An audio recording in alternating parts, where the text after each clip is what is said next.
Hello, Durud, and Shalom, and Hola. We be live, Mikey. Hola. Hola, hola. How you doing? Good, good. Hey, the 48 hours passed. We were supposed to know now what the deal is, if any, with the Islamic Republic. If we're gonna go boom boom, or if we have a deal. Was this finalized? Because so far I'm still not seeing if there's any. Uh, I mean, I have President Trump here. He's going to explain it to us. But have you heard of us figuring out like the 48 hours that No, everything was going to? No? Okay. nothing. I wasn't even counting the time. Like I was just like, if it happens, it happens. It's I'm not gonna put my heart into it because it's gonna get broken. So I'm just gonna wait. Cautiously optimistic. That's the way I put it. I'm cautiously optimistic that something's gonna happen. All right. Well, he was asked about it here. So let's see what he has to say. Guys, who's in the chat? People are already here. Okay. I see our favorite people already here. I want you guys to tell me what you think about this. So let me see. Actually, what the question that was asked is: has a deal been reached to reopen the Strait of Hormuz? Right. So let's see how President Trump responds to that. Well, I don't want to say it has been. It's sort of open right now. We have a thing called the blockade headed up by the U.S. Navy, and we control it. And now we control it, but they can always shoot something. They always have something or drop a mine. And if you So basically, I mean, I don't. Maybe I'm reading too much into it. So to me, that's a no. He said like no, but who cares? The Strait of Hormuz is already open anyways, and we have our blockade working. So we That's no in basically have. deflection. Oh, okay. That's how you see it. Well, yeah, no one. He changed the topic from the deal to the straight being open. Too. Yeah, yeah. You're like, who cares about the deal anyways? The Strait is open anyways. Kind of like that. I mean, to be fair to him, oil prices dropped. I mean, what are they right now? They're 79. So they're coming back up a little bit, but they're still below 80.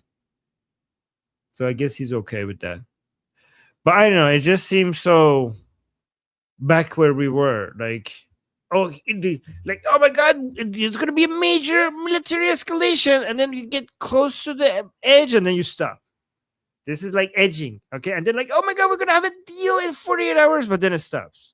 So we're basically going back and forth between getting really, really close to major military operations and then not getting that right minutes before it's supposed to happen.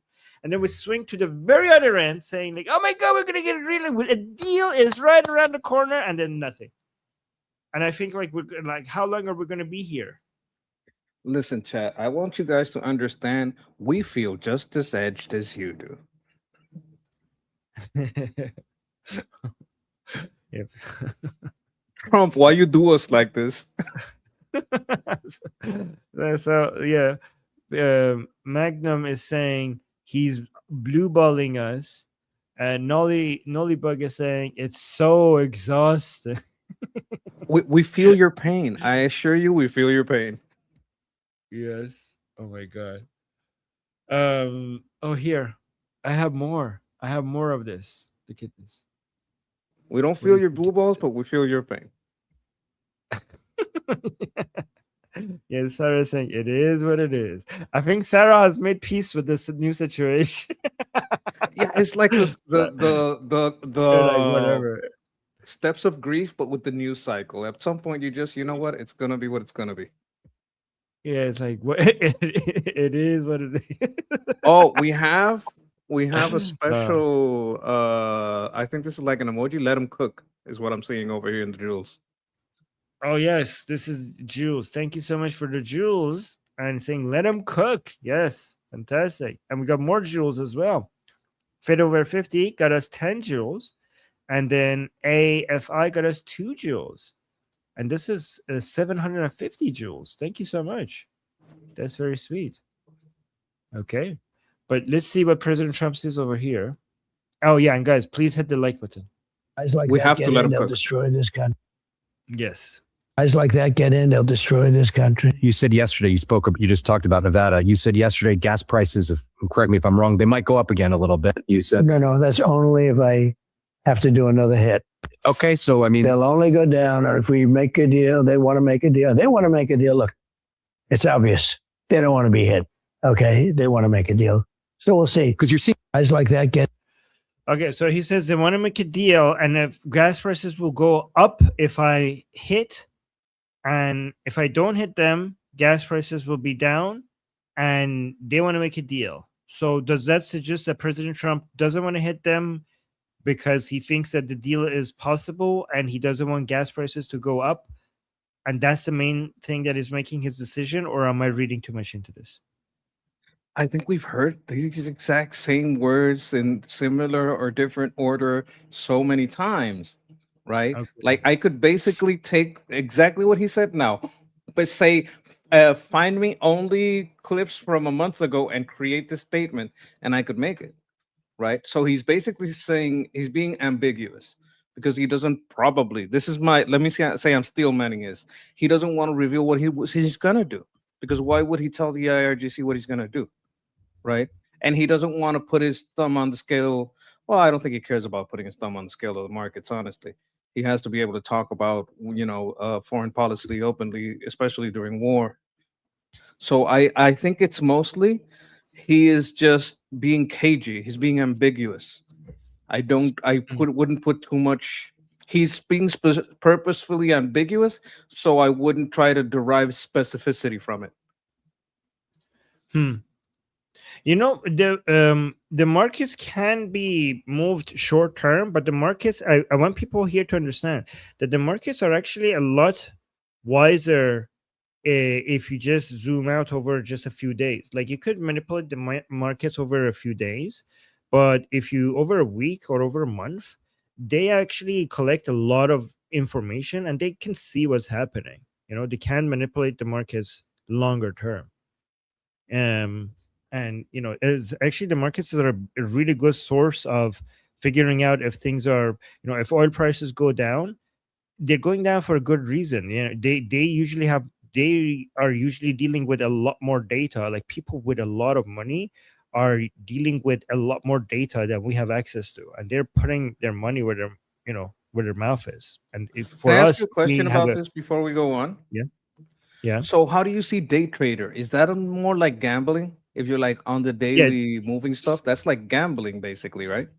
Day trading is a scam and it's 100% gambling. And those people either are losing money or they're making money off of selling other people their services, scamming other people, making them believe that they're making money. So day trading is like such a big scam. And the people, whatever trades they make is so low in volume compared to actual big players making money on the stock market or whatever other market, and even they get immediately adjusted. Like if you overbuy something, then the price goes up, then the people with bigger money and more intelligence, then they will sell it or short it for the price to go immediately go back to where it's supposed to be. So like these- this is obviously we're not giving anybody stock advice, but probably the guy that throws 50 a week into the Nasdaq and 50 into the S&P and waits, does that every day for 10 years is going to make more money. Yeah, no financial advice. Yes, unless you are a big giant private equity firm that has AI and like everything that is taking advantage of short-term arbitrage because of mismatches and stuff like that. And those are computers that are not day trading, they're second trading, and a human can never beat that. So any human trying to figure out to compete with that is going to be losing money on average. Again, not financial advice, but anyways. So Thank you. Let's go to you're welcome. Yes, guys. No financial advice, but in my opinion, the best thing to do is to just buy index funds and just hold it and leave it. Just buy As every time you have some saving, just buy some ETFs, buy the whole market. Don't bet on who's going to win and who's going to win, and just leave it there and then move on. And don't waste your time. All right, so let's continue with this. That's my opinion, not financial advice. Do your own research. President, on Ukraine, President Zelensky says his country desperately needs long-range missiles or those Patriot missile batteries. Is that something that you're Well, I mean, considering? we want missiles too. You know, when Biden gave him so much, Biden gave $300 billion worth of ammunition. You know, when I left, it was full, and he gave a lot of it away. Now we're rebuilding it, and we're using munitions that are very powerful, very good, but we wouldn't have been using them. We could have used something else.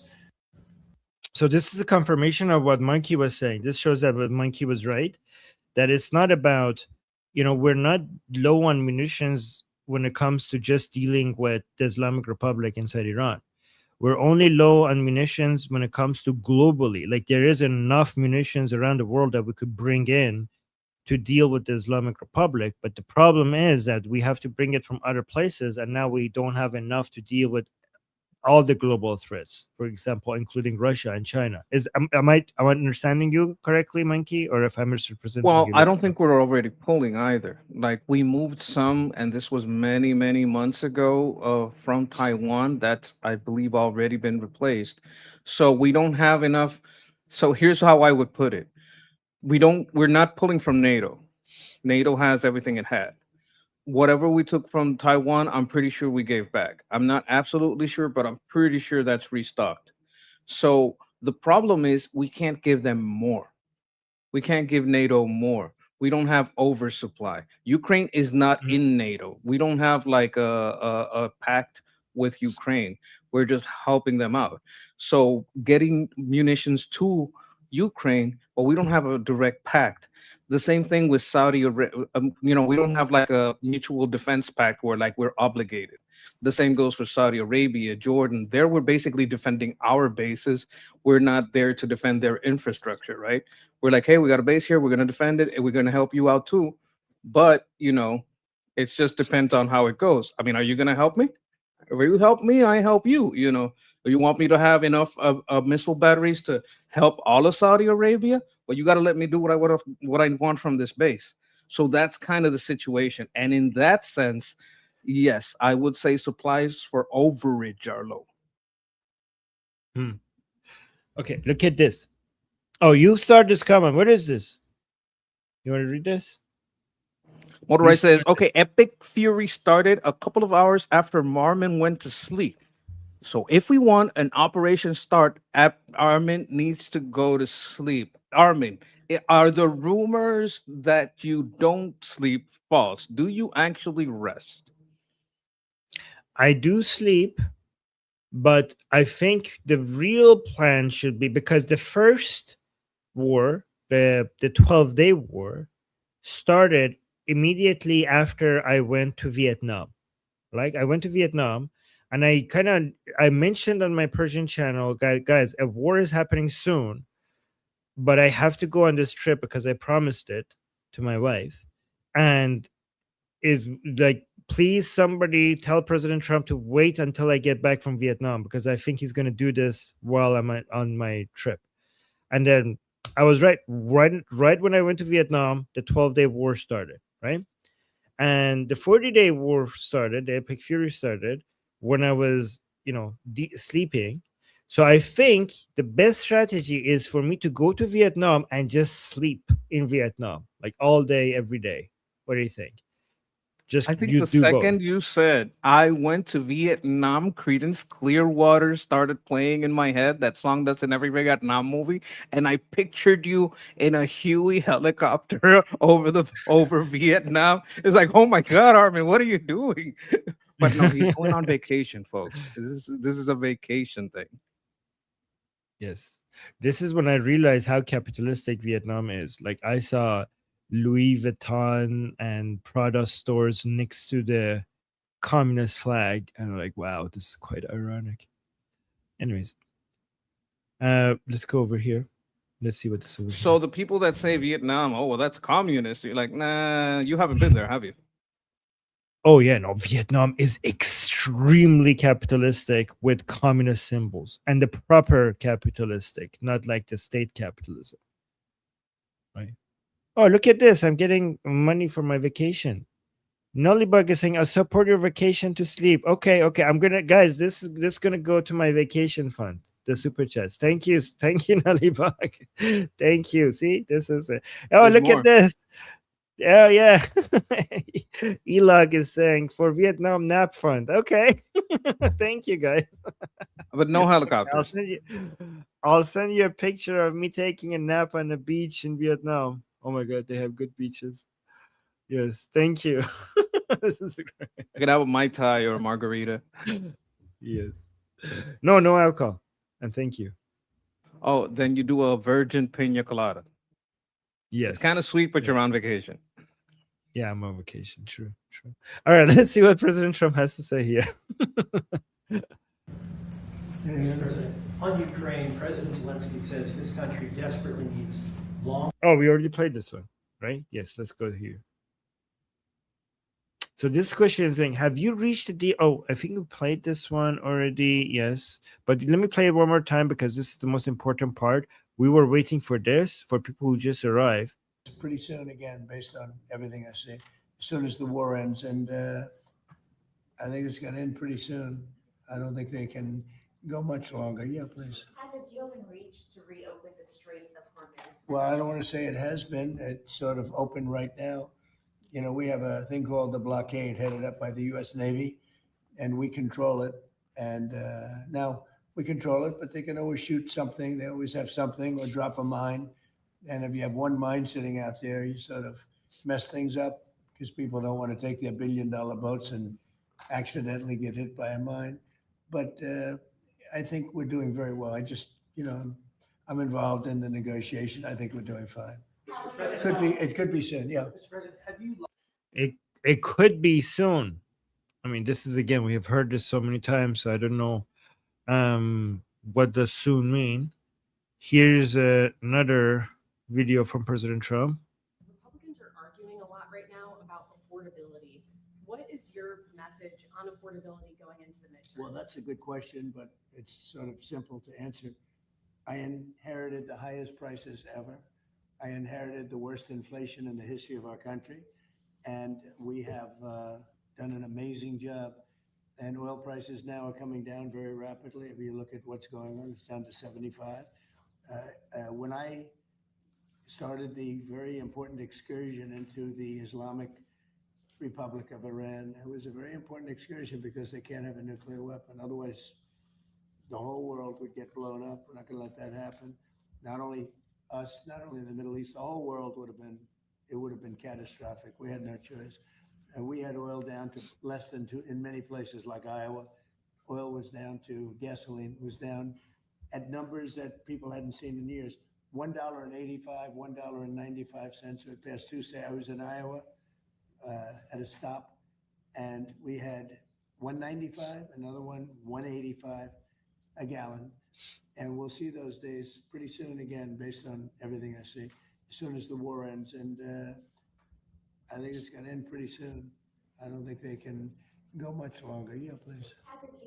I'm going to say something in defense of President Trump here. The Islamic Republic was about to get a nuclear weapon. Like, we were getting very close, right? And a lot of people are like, oh, no, you didn't finish the job. You didn't finish the job.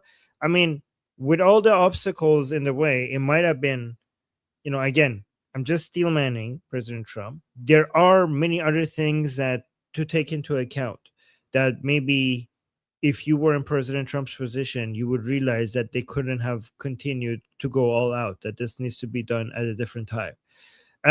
But the military operations did stop the Islamic Republic. It didn't stop them completely, but it did stop them from immediately getting access to a nuclear weapon. Like, they were about to get it, and now they are not. And we now have more time to deal with this situation, but President Trump is responsible from stopping the Islamic Republic getting access to a nuclear bomb. Again, I know the monkey doesn't care about nuclear bombs because we need to care about, he cares more about the biological bombs. The thing is that I don't know how much progress they've made so far about serious biological bombs. The nuclear bomb situation was immediate, and now it's been delayed. It hasn't been stopped, but has been severely delayed. Is that a good defense of President Trump or no? Well, another good defense, and it's not a bad one. Another good defense is with the legal framework for the operation was the nuclear, like that was the legal framework. How did we legally attack this country? We had evidence that they had nuclear, which is a trigger for a legal action that can be taken. And we had, information about long range ballistic, which is another trigger. So if you want to be able to legally take these military actions, you have to do them for the reasons of nuclear and ballistic missiles, and nuclear is more important. So every time he says nuclear, he's also covering his ass legally. Right. That's a good point. That's a good point, actually. So, yeah, so we shouldn't get as frustrated every time he says nuclear, nuclear, nuclear, right? It makes sense Well, for I him to say hadn't it. thought of that till you reminded me right now, but I would just add to that. They could also make biological weapons and make 1,000 Wuhans. Yes. Make 1,000 Wuhans. Yes, exactly. And guys, remember when eventually this becomes major news that the Islamic Republic is doing that, remember nobody was warning about this before Monkey. Okay? Nobody was warning anybody about this anywhere that I've seen except Monkey. So just keep an eye on that. Okay, here's an important part of what President Trump said. I think we're doing very well. I just, I'm involved in the negotiation. I think we're doing fine. It could be soon. Yeah. Mr. President, have you So two important points that he said here. He says, I'm involved in the negotiations. So it's not JD Vance or even Marco Rubio. I mean, it is them or Jared Kushner or Witkoff. It's not just them. What he's saying is that I am directly involved in the negotiations. Like he's doing the talking. I'd Right? like to Remember add to one that. time. Go on. He also sent JD Vance to do other things, working on local politics. My feed is full of JD Vance being too busy to be negotiating with anybody. He's basically going for on. We're doing this on scamming, this on fraud, this on election fraud, this on federal fraud. He's basically going after. He's doing a tour of searching for scams and fraud against the government. Yeah. Do you think they moved him? Because JD Vance is good at that, actually, right? Like his positions on those are things that we agree with, right? So if they moved him from the negotiations to do those things, does that suggest that they're moving away from his philosophy with the Islamic Republic and putting him somewhere that they think is more useful? And does that mean that maybe more aggression is going to be something that we're going to see soon against the Islamic Republic if JD Vance is doing something else now? That would be too far for me to predict. Like based on this, I can only say Vance is off the negotiating team because he's obviously doing something else. He is saying I'm taking care of it directly, and what that tells me is just that, like the negotiation. If he determines these people are full of shit, yes, but that would be like if he determines, and he's really soft on hitting them, right? So yeah, basically, Vance, you're fired. He's not like I'll do it myself, like Thanos when he puts the glove on. So I'll do it myself. I'm gonna snap half the IRGC out of existence. That's what I'm hoping for, but I can't look at that and from that extrapolate a prediction yet. Oh, look at this. We got a super chat. Thank you, Benji, saying nothing changes if nothing changes. Oh, yeah. So basically, I think what you're saying is that the Islamic Republic is not going to fall if we don't change the way we're operating and behaving right now. That's what my interpretation is of what you're saying. And if that's what you're saying, I agree. I agree. Yeah. And thank you. Yeah. That was a very clever way of saying what I think you meant. All right, guys, you all every time you need some hope, Jesse Waters gives the perspective, because sometimes we might be getting too pessimistic, and Jesse Waters always gives us the more optimistic take. Right, so let's see what he has to say. Fox News alert, we're closing in on a deal. Mideast negotiators have reportedly agreed to open up the strait with no tolls on one condition. State media says no U.S. or Israeli ships can sail through. So that's not happening. POTUS says this is all going to be over pretty soon, and even the gay Ayatollah is begging Gulf neighbors, please tell Trump to stop the airstrikes and lift the blockade. The president wrestling with leaks back home. The media... Wait, let me go back here. I wanted to make sure what's not happening. With no tolls on one condition. State media says no U.S. or Israeli ships can sail through. So that's not happening. POTUS says this is all going to be over pretty soon, and even the gay Ayatollah is begging Gulf neighbors, please tell Trump to stop the airstrikes and lift the blockade. The president wrestling with leaks back home. The media reporting we're running out of missiles. The White House says bogus. We have certain types of munitions that are very powerful, that we have virtual unlimited supply. We have others where it's a little bit tighter, and we're getting them in on a daily basis. We have literally massive amounts of ammunition. Trump says the leakers will be hunted down and jailed.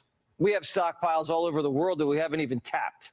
These leaks are mostly designed to pressure Congress into sending the Pentagon more money, which they deserve, but that's not the way to do it. Marines on the box are keeping the wall of steel sturdy. 49 vessels have been turned around. Meanwhile, we have troops training in the Mojave. They're testing out high-tech gear that could change warfare forever. Robots working with soldiers on foot, recon drones, and new battlefield sensors. And our Air Force is developing AI-controlled F-16s. They're flying over Florida. The pilot's still in the cockpit for now, just to make sure everything goes smooth.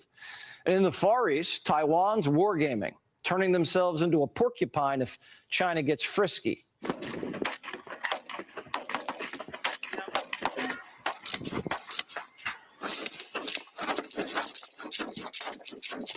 The U.S. military and our allies are ready for anything, anywhere, anytime.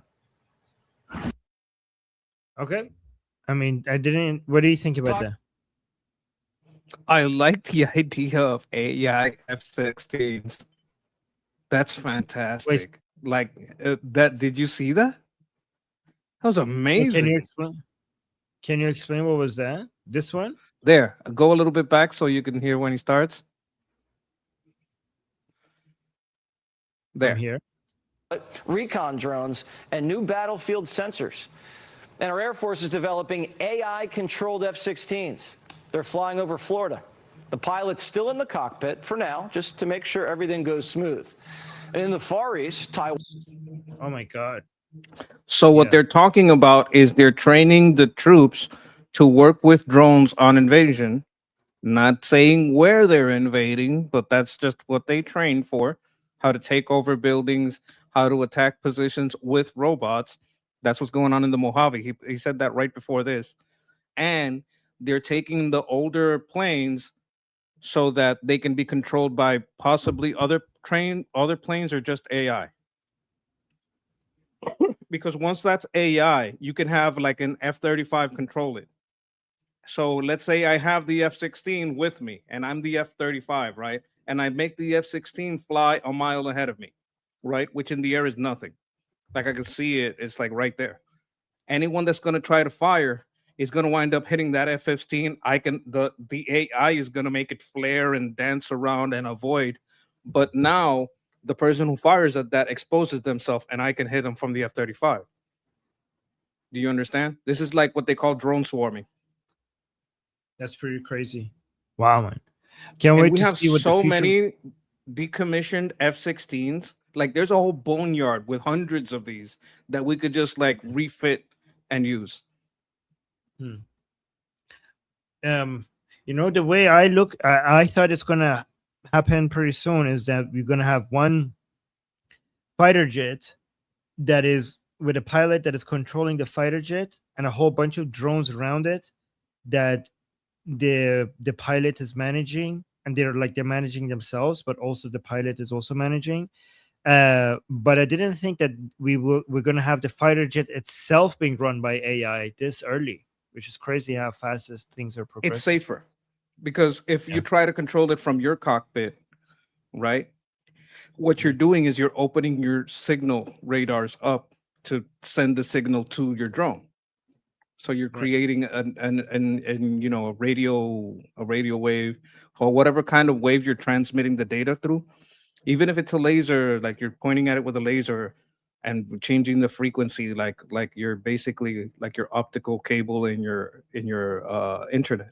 Even if you're doing it like that, you're sending a signal instead of having it fly itself, and you don't need to talk to it. It just sees where you are, does its job, sees the signals around it. It's a little dangerous, but if you have a good lockdown on your AR, it works. Here's an interesting comment that I want to highlight. The F-47 will fly with 5 drone swarm. Yes, this was a project that was scrapped and is being brought back. It was scrapped because of how expensive it is, but new drone warfare brought it back. Like, I'm not 100% sure that it's like, you know, like I have heard this. I can't guarantee that that's going to happen. It's going to happen now, but that's a plan. Interesting. All right. We need to check in on our enemies, because I'm going to go to the washroom for 1 minute and be right back. But while I'll do that, let's see what Nick Fuentes is saying, because you have been saying, Monkey, that the DSA, you know, for the midterms, the Democrat, you know, these radicals are going to be bad for the Democrats, right? And Nick Fuentes has, I think in this video, I haven't watched it, but based on the caption, has the opposite opinion of you. So I want to play this, and I want you to tell us why he's wrong. So, because the midterms are happening soon, and we all need to be prepared about what's about to happen. And I want to give you an opportunity to respond to his nonsense. I mean, I don't know if I'm even presenting him right, but we'll see. I'll be right back. Okay, just give me a second while I play this. So there's Understood. a private report, and it has been confirmed by Axios that in the private report, yes, the war in Gaza had a lot to do with why Democrats lost. And there's a lesson in this, because what the report specifically says is that it was Arab Muslim voters in Michigan that, because they supported the Green Party or did not vote for Democrats, they either switched Republican or they recused themselves from voting entirely. It was because tens of thousands of Arab Muslims in Michigan did not go for Democrats. Like I said, either broke the other way, went third party, stayed home. That's one of the reasons why Democrats lost the state of Michigan. And there's something interesting about this, because this just demonstrates what I've been saying all along. If we want to flex our muscles in politics, this is how it's done. You look at the election, or rather the primary elections that are happening this year in the midterms on the Democrat side, anybody that supports Israel is getting annihilated. If an establishment Democrat goes up against a progressive Democrat in New York City, in Denver, in Michigan, the anti-Israel progressives are winning. The pro-Israel establishment people are getting destroyed. In 2024, Kamala might have lost Michigan in no small part because of Biden's support for the war in Israel.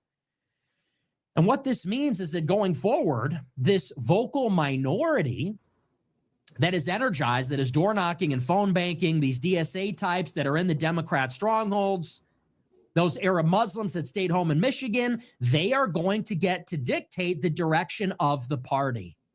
The vocal minority that stays home, the vocal minority that door knocks and phone banks and consolidates control over partisan strongholds, those city councils in those deep blue cities, those are the people that are going to control the ideological direction of their entire party.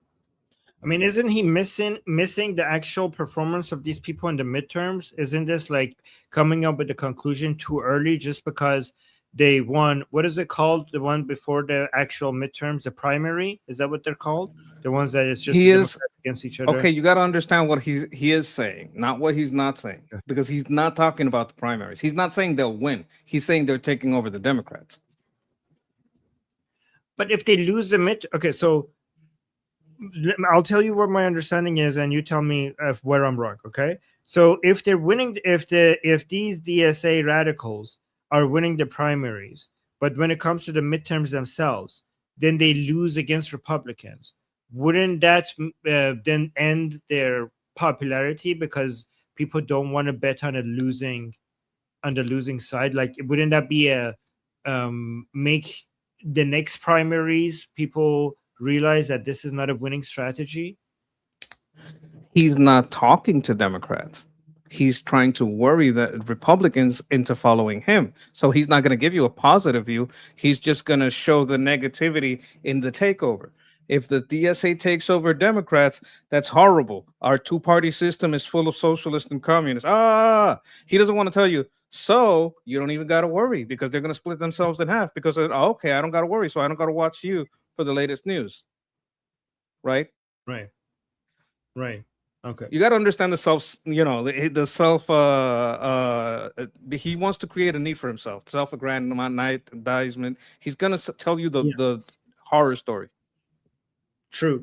So beyond him, what do you think about, like, if we're saying that DSA is going to take over the Democratic Party, what if somebody countered to that, say that's only short term, because long term, more Democrats are going to realize that they're losing to Republicans by voting for DSA people. So they might have a short-term win, but their loss against Republicans is going to make people give up on voting for DSA people. I would say I have seen this before, literally. I have seen this before. In Puerto Rico, the Democrats are wanting to be a part of the USA. That's the core tenet of Puerto Rican Democrats. They want to be a part of the USA, but they don't want to be a state. Right? That's a Democrat in Puerto Rico. They want to be part of the USA. They want the citizenship. They want the dollar. They want the Constitution. They just don't want to be a state. That's a Democrat in Puerto Rico. In Puerto Rico, a Republican wants to be a state. That's the core difference between those two. The left was then split by the independents who want to be communist and socialist, mostly socialists. So what happened? The Republicans took over in Puerto Rico because the left split itself into socialists and Democrats. And the socialists they're so ideologically captured and they think they're fighting a battle that they would rather continue battling the Democrats until they take over than they would cede ground. It just kept they all became more and more political on both sides. You got more and more Democrats that started being more paying attention and saying, wait a minute, I don't want to be socialism. I like my American citizenship. I like being able to go to America without a visa. And those Democrats became more active. And the ones that say, wait a minute, I don't want to be a part of the USA. I want to be a socialist. Those also became more active. So instead of the people realizing they want to, they don't want socialism, you had a growth on both sides in the vote and a harder split, which split the vote into like almost 50-60% Republican, and the rest of them fighting over the rest, which was like 30 to 25% each. Got it. All right, let's listen to the rest of this. So suffice to say, they don't need to convince all the blue dog Democrat boomers. They don't even need to convince a majority of Democrats or a majority of voters or anything like this. All they need to do is make it extremely costly for the Democrats to ignore their key issues in the swing states. It makes it costly for... Yeah, so he's basically saying we need to do the same thing. You're right. So he's saying just like, he's saying like, look, the DSA, which is the radicals of the Democratic Party, are getting their way by making themselves too costly to ignore. So look at us, guys, on the right side, on the right, we, the Groypers, the radicals, and the Republican Party, we don't have to be the majority. We don't have to win elections. We just have to make it too costly to get ignored. Exactly.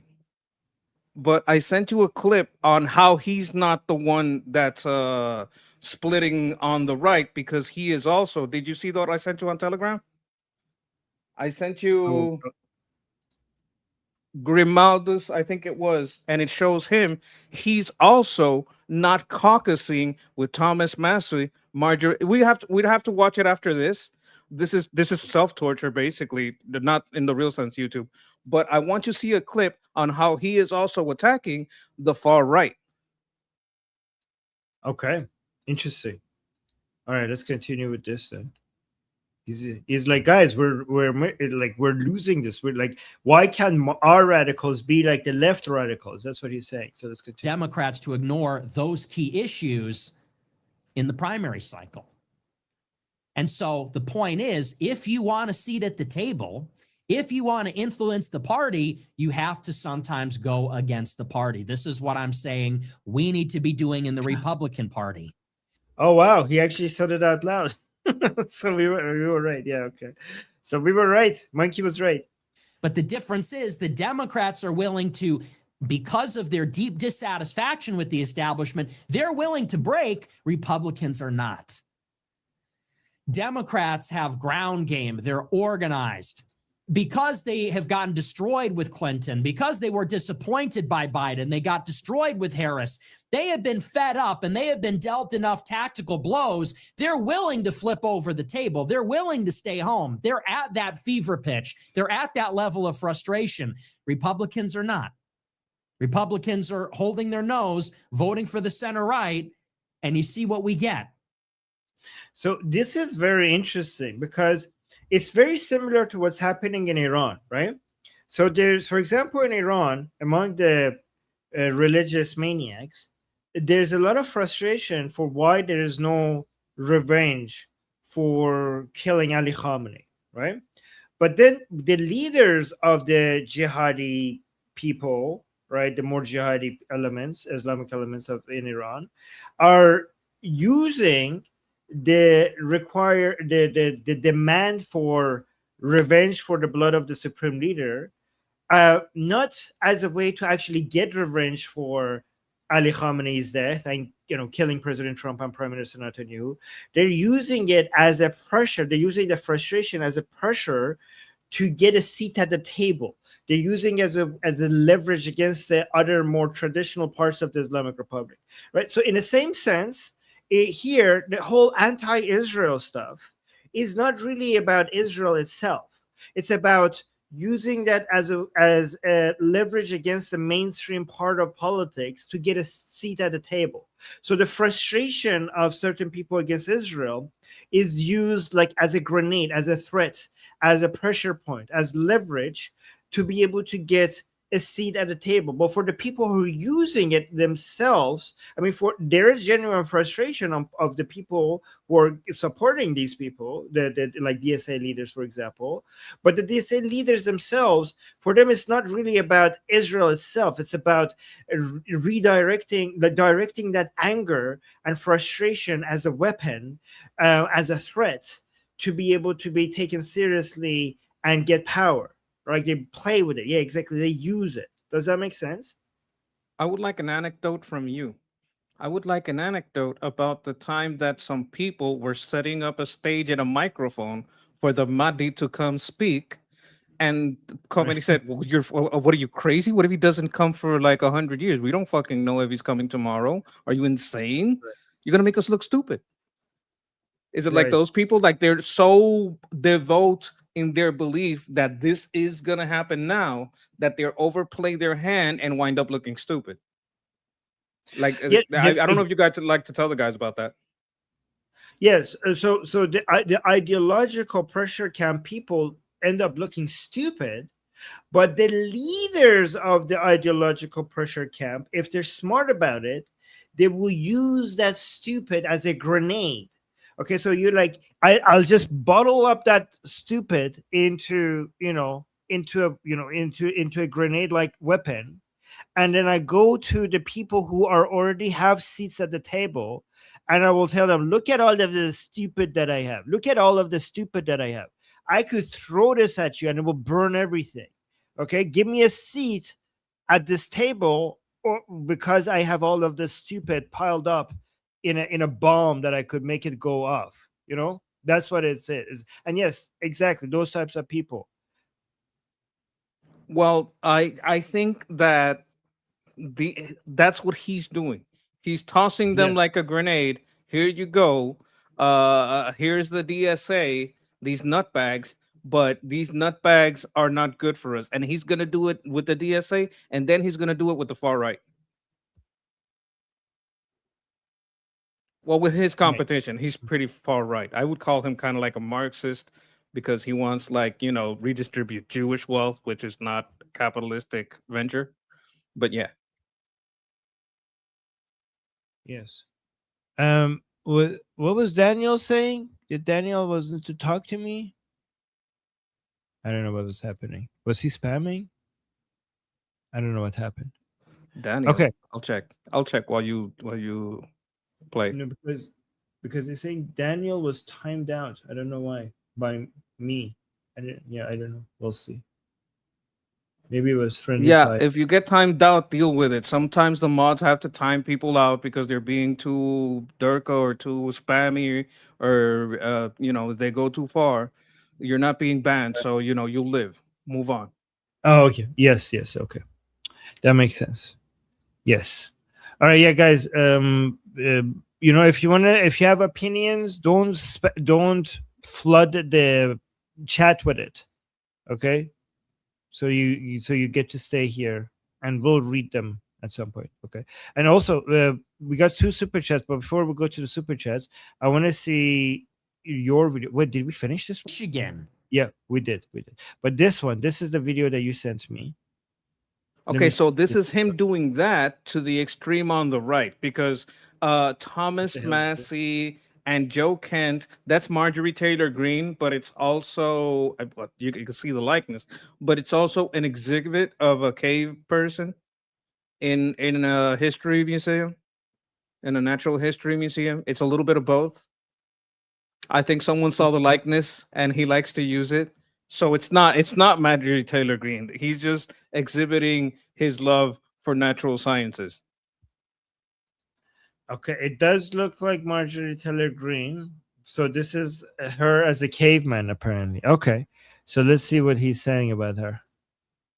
UW sent $150. Was going to send $150 to MTG now that she's advertising on Cameo for $150. Smirking face emoji. Hey, thank you for the big super chat. Dude, she's on Cameo. It's crazy. Oh, it's so embarrassing. It's like, you look at that. That is the movement. In 2016, it was Donald Trump. Remember Donald Trump from Celebrity Apprentice and Home Alone 2? And, the billionaire celebrity with his name on skyscrapers? He's an A-list celebrity. #1 show on cable. And now the coalition is Marjorie Greene, Thomas Massey, Joe Kent. Hey, I mean, none of these people someone is spamming. If you spam again, you're going to get banned. I don't give a fuck what Kissinger said. You're going to get banned. Stop spamming that shit. I told you to stop spamming. Everyone told you to stop spamming. You're going to get banned. Yeah. Thank you, guys. And we have mods also. Help Monkey also. Thank you, mods who are here. I appreciate you. Thank you. Wait, what is? Let me play this, and then you translate what's happening to us here. The billionaire celebrity with his name on skyscrapers. He's an A-list celebrity. #1 show on cable.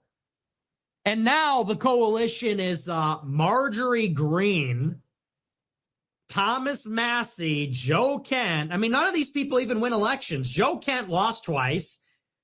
Thomas Massey lost his election. Marjorie Greene, she became very unpopular because she sold out with Kevin McCarthy. And she probably wouldn't have survived a primary challenge either, would be my guess. I mean, these people are just so uninspiring. It's like a jilted MAGA mom, a libertarian, some Fox News expat, Joe Kent, who is just like what even is he? He has no personality. He's a CIA spook. That's just absurd. Now she's on Cameo. Okay, there's we're taking the country back. Isn't this inspiring? 150 on Joe Cameo. Mars 97 cent $20. So he is just jealous. He doesn't want anybody get attention except him. He's just jealous of any anti-Israeli isolationist person out there that might basically steal the spotlight away from him. That's what he's doing. He's just jealous. He wants to be the only person that represents this movement. Yeah, okay, so he is exactly that. He's throwing people like a fucking grenade. That's what he's doing. He wants to be the only one on the right, but he wants everybody to worry about the left, so he's not going to talk about the division on the left.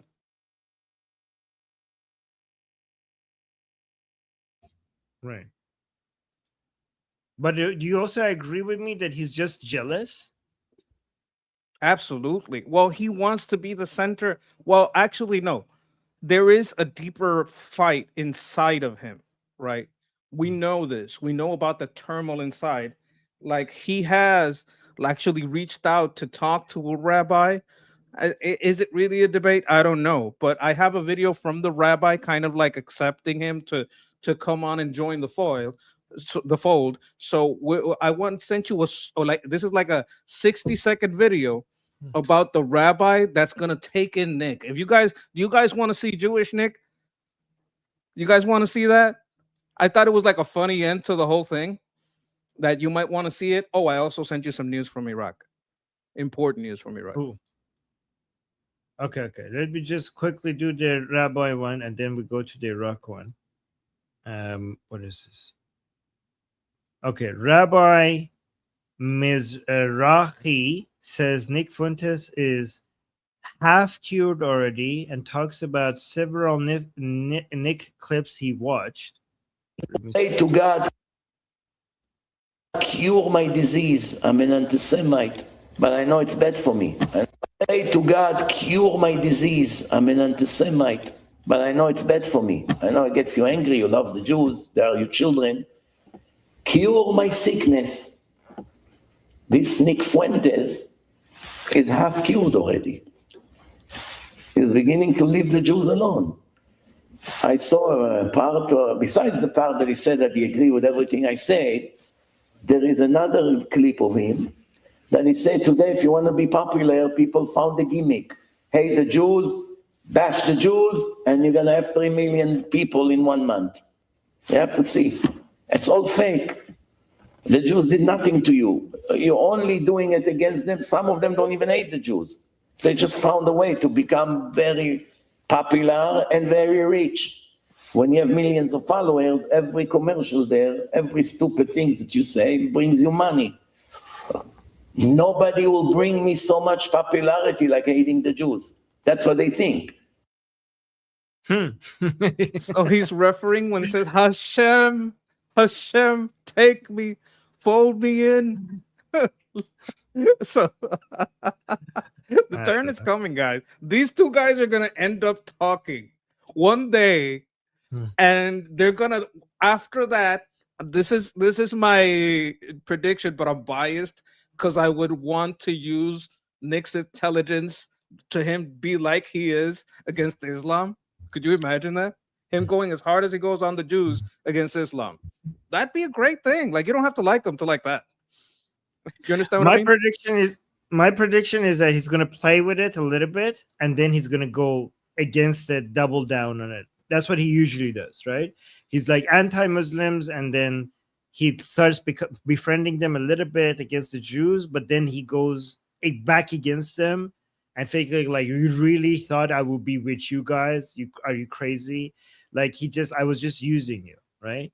And I think he's just gonna maybe at some point he's gonna talk to some rabbis and maybe be even a little bit friendly, and then come back against them twice as hard.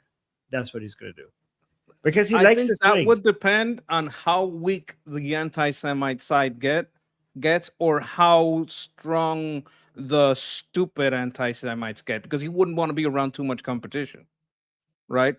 I think, yeah. I also think that he notices that the swings gets more views. right? So if people expect something of you and then you do the opposite, people are like, oh my God, what changed? Go, let's look at that. And then people are like, oh my God, he changed now. He's a different. And then he goes back. I'm like, I'm back now. And we're like, oh my God, he tricked them. He's back. So I think he's noticing that the switching actually gets you more views. But if he Is that- stays too switchy, no one's going to trust him. No, but That's I the mean, problem. but he does. No, well, people come to him for entertainment, to be honest, right?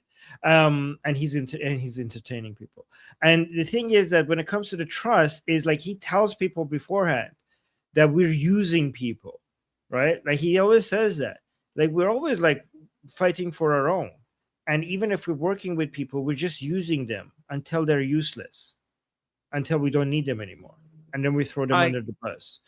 I see.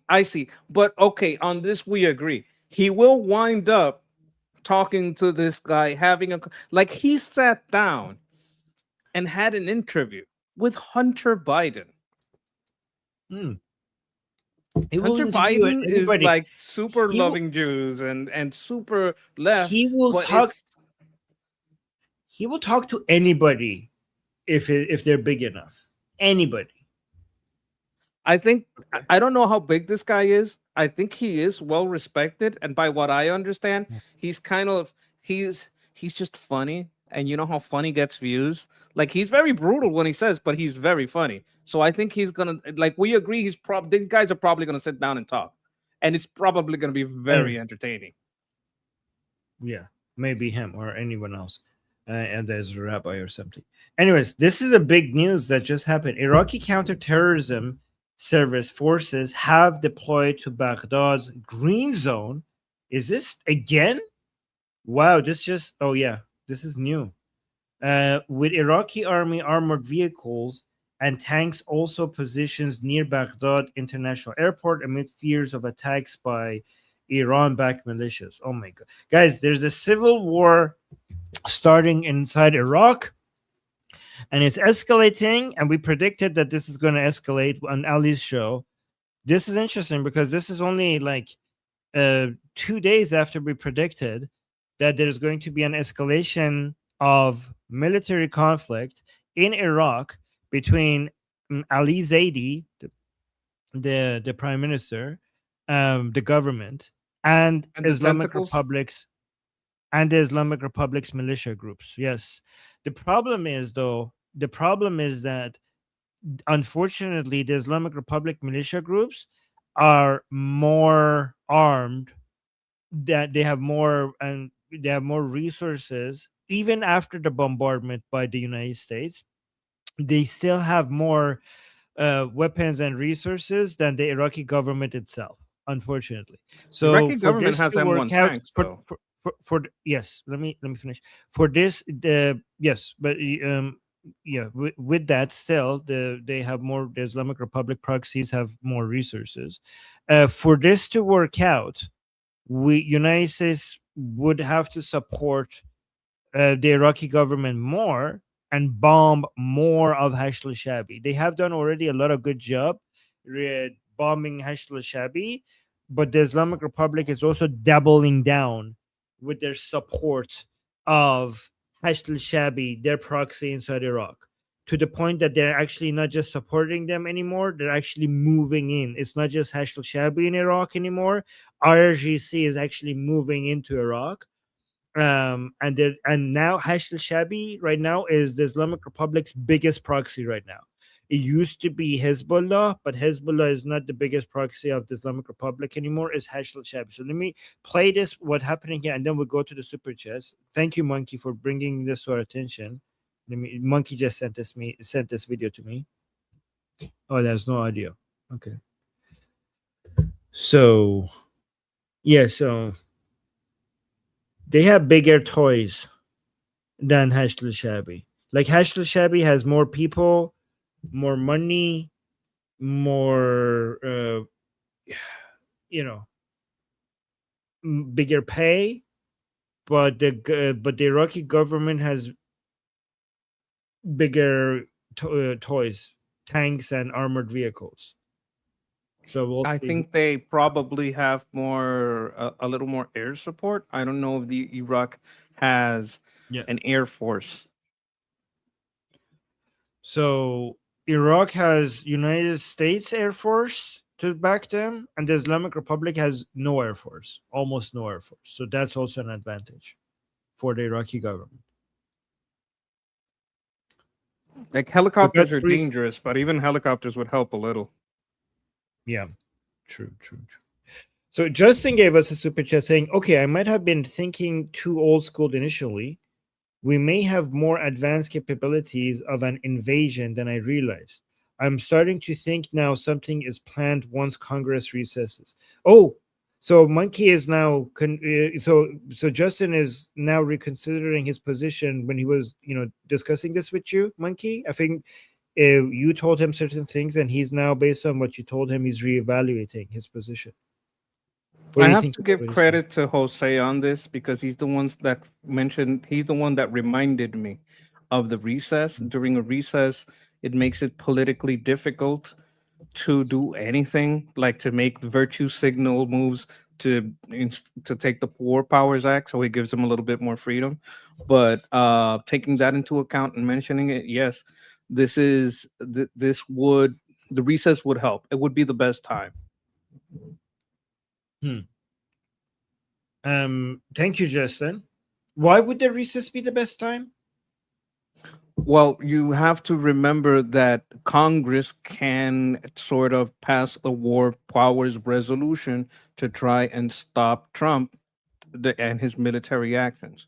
They would have to have the Senate and the House agree at Congress, but that is something that it's a thing. Some politicians has accepted it. There's disputes as to its validity because it's not constitutional. The president is the commander in chief. The Congress should not be able to do that. But it would be a dampener, and it would make a lot of headlines. It would make it politically unpopular if he goes on. If he goes on with the war and says, "Well, figure out on the Supreme Court, I'm bombing anyway," right? If he does that, then he's basically seen optically as an autocrat. Like he doesn't. Oh my God, He's not following the orders of the Congress and the Senate. Boo hoo hoo. Well, that's not constitutional anyway. But for the optics, it's really bad. But if they're not even in session to do that virtue signal, it puts him in a stronger position for the midterms if he takes any action. Politically, it's better to do it after the recess. Legally, he could get away with it. Okay. And then we got AP Moto Art saying, do you want to read this one? Andrew makes the FQ-44 autonomous fighter jet running on Shield AI that can launch ordnance. We won't need old F-16s for long. Yes, the F-16 and using refitting older equipment also cost money, and a lot of people, there is you have to wait. Is it better to invest money in new stuff, or that's kind of already kind of stuff, or do I refit? You have to find a balancing point. Like in the interim, we might take some F-16s that already work and do that to them as new stealth comes in. But this is true. Okay. Thank you. And for the super chat, Justin with a super chat saying, now if everyone would realize all politicians do literally the same thing as Nick, but instead of gaining monetary value, they gain political capital for votes and influence instead. I think if you ever say all, that was too much of a generalization. But even if it's all, it doesn't matter because it's their job to try to gain political capital. It's our job to make it so that gaining political capital could be done by doing the right thing, because people have the right opinions and they would vote for the right things. So a politician trying to gain political capital is a politician doing their job properly. That you gain political capital by giving people what they want. So our job is to educate people on what they should want. You know, like a lot of people are like, oh, the only thing companies want is profit. Yeah, that's what they should want. That's what the whole design, that's the point of a company. A for-profit company is created to make profit. And a point of a politician is to gain political capital. Our job is to make it so that a for-profit company makes profit by us demanding the proper goods and services. So we should know what we want, so that would be the only thing that would make them profit. And our job is for a politician to be able to only gain political capital by doing the right thing. So that's their job. So that's their job description. Yeah. I think he's talking about the swings. Like a politician will say, I hate guns, I hate all guns. I'm like, I'm not gonna ban guns. I want reforms so that we have better checks. Like they swing to one audience and then the other audience. So what's the job? The job is to figure out if they're lying. You got to look at their record. Like you got to like not trust what they say ever. Just look at what they've done. This is why when I said maybe he'll convert, what does Armin tell me? Well, let's look at what he usually does, because that'll better inform us. It doesn't guarantee that he won't change, but we can look at the pattern, right? So Right. his job is to get votes. If people keep falling for it and he can swing and get votes, he is doing his job basically. But it's our job to hold his record to account, to make sure that he's doing Right. his job, not just talking the talk. He's got to walk the walk. Yes. Yes. So they should be gaining political capital, but it's our job, like the monkey said, to give them the political capital if they're doing it by being transparent and honest. So it doesn't make sense to complain that, oh, a politician is trying to gain political capital. That is their job. But they have to be honest about it, and it's our job to hold them accountable. Are they trying to gain it by scheming us, by tricking us, by lying to us, or are they trying to gain it by giving us what we want? And are we wanting the right thing? Oh, I think he's saying yes, thank you. So Yes. yeah, like that's what it was. He was like talking more about the swings, that all politicians do that. It's our job to make sure if the swings lead to the kind of policy that we want. Yes, but the way to talk about that is not like to say like, oh, politicians, like as long as you don't mean that gaining political capital is the wrong thing, that makes a lot of sense. You know, for example, like if you say like, oh, all companies want to do is make profit. Yeah, that's what they should be doing. But if they do fraud, if they try to trick us, if they're lying to us to gain profit, that is a problem. The wild swings. Yes. Driller with the thank you, Driller, for the 2 joules, and thank you, Koala, for the 30 joules. Thank you, guys. And then we have this Jew hater over here. Monkey, do you want to respond to this? Because I think you would want to respond to this. Oh, you're talking about Huba'al. Huba'al is the god of the Kaaba. Yes. Huba'al So he's talking about Allah. Yeah. Well, yeah, but Allah is Huba'al. There is the Huba'Allah. Huba'al is the god of the Kaaba, was the god of the Kaaba. If Muslims weren't a bunch of paganism, they would have burned the Kaaba down. And I'm not saying you should do that. I'm just saying that is a pagan symbol. They bow to a pagan rock. Like they say that the Quran is confirmed through the Torah and the Injil, but the Torah clearly states that that rock is a pagan rock. Throughout the history of the Kaaba of Huba'al, it has been a pagan symbol. They have been surrounding that Kaaba and doing that little circle and that kiss long before Muhammad ever lived. They have not changed the rituals of the pagans of the Kaaba and the god Huba'al. So because we know that that is basically what we do, and we take the opportunity, since this guy is such a religious Muslim, I want to take the opportunity. And they say that a Muslim is not supposed to cause other people to stop believing in Islam. So I'm going to put a link here so you can see an academic report, an academic, what do they call it? A report, investigative report, an academic investigative report to the rigor of academics on why Huba'al is the god of the Kaaba and why Islam is the synagogue of Huba'al.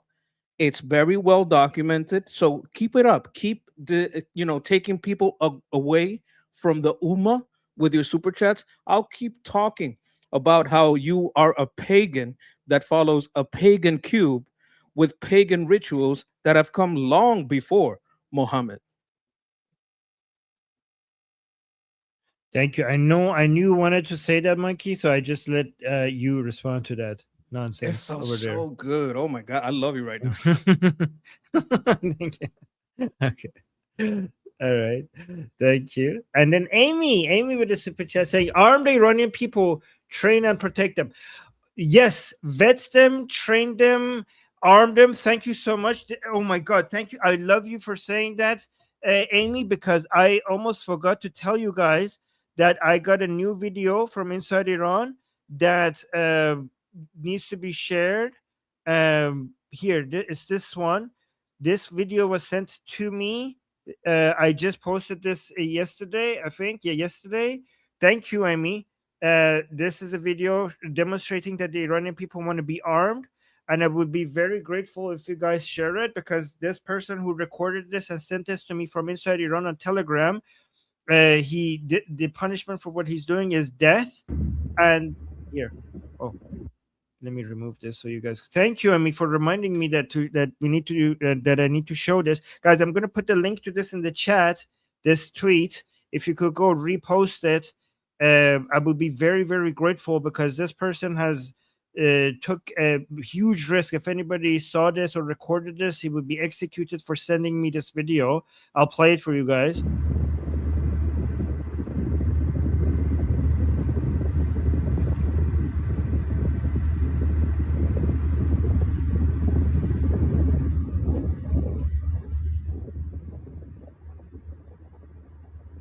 So, guys, this is us making the news instead of just telling you about the news.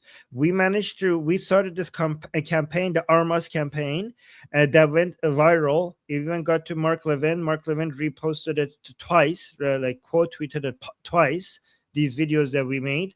And just, people from inside Iran send me videos of themselves asking to be armed. And I posted on X on my own account. This is my own X account. And again, so I'm going to send it one more time to you guys so you could share it so that it gets more exposure. Yes, of course. Now we are seeing that it is a live video and we see the surrounding. Is this a way to tell us, hey, this is not just someone on Twitter? We are showing you that this is from in Iran, because this is a video where you can see that this is Iran. This is not like any type of fakery. This is definitely inside Iran. Is this what was going on here?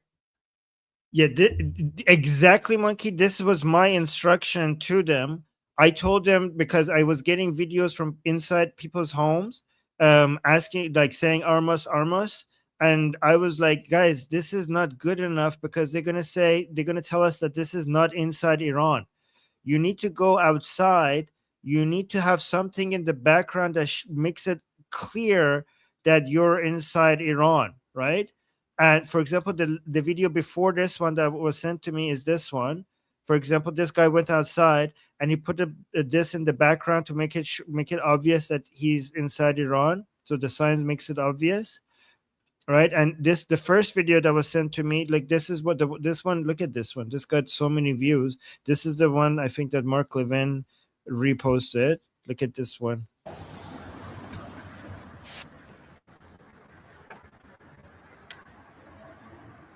We the people, almost.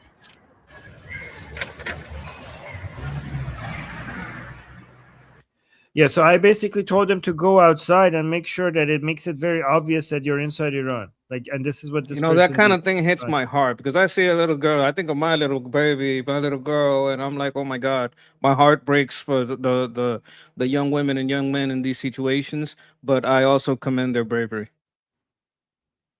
No, thank you for saying that. So, guys, again, remember, what they're doing is extremely dangerous. It's extremely risky. It has a death penalty. I got so many videos like this sent to me, directly to me, based on my instructions. I'm like, guys, I appreciate the videos you're sending, but you need to be outside. You need to make it obvious, like, that this is from inside Iran. and that's why they're doing it like this, right? Like they show, like they show. So like, look at this one, for example. If you go here, I told them, like, if you can see a sign, anything that is written Persian on it, like this, like you see the store signs, or the license plate of the cars that you're passing by, that makes it very clear, like nobody could deny. Because we were like, we initially, when we started this campaign, people were sending it from inside their homes, and I was like, first of all, that's dangerous because your home could be identified. Second of all, people in the comments are going to be like, oh sure, yeah, this video was made inside Israel. So that's why we changed the campaign. Oh, thank you. People are saying I reposted this yesterday. Well, thank you. I appreciate you guys doing this. So Very brave. yeah, and thank you, Amy, for reminding me to share this with you guys. I appreciate you guys.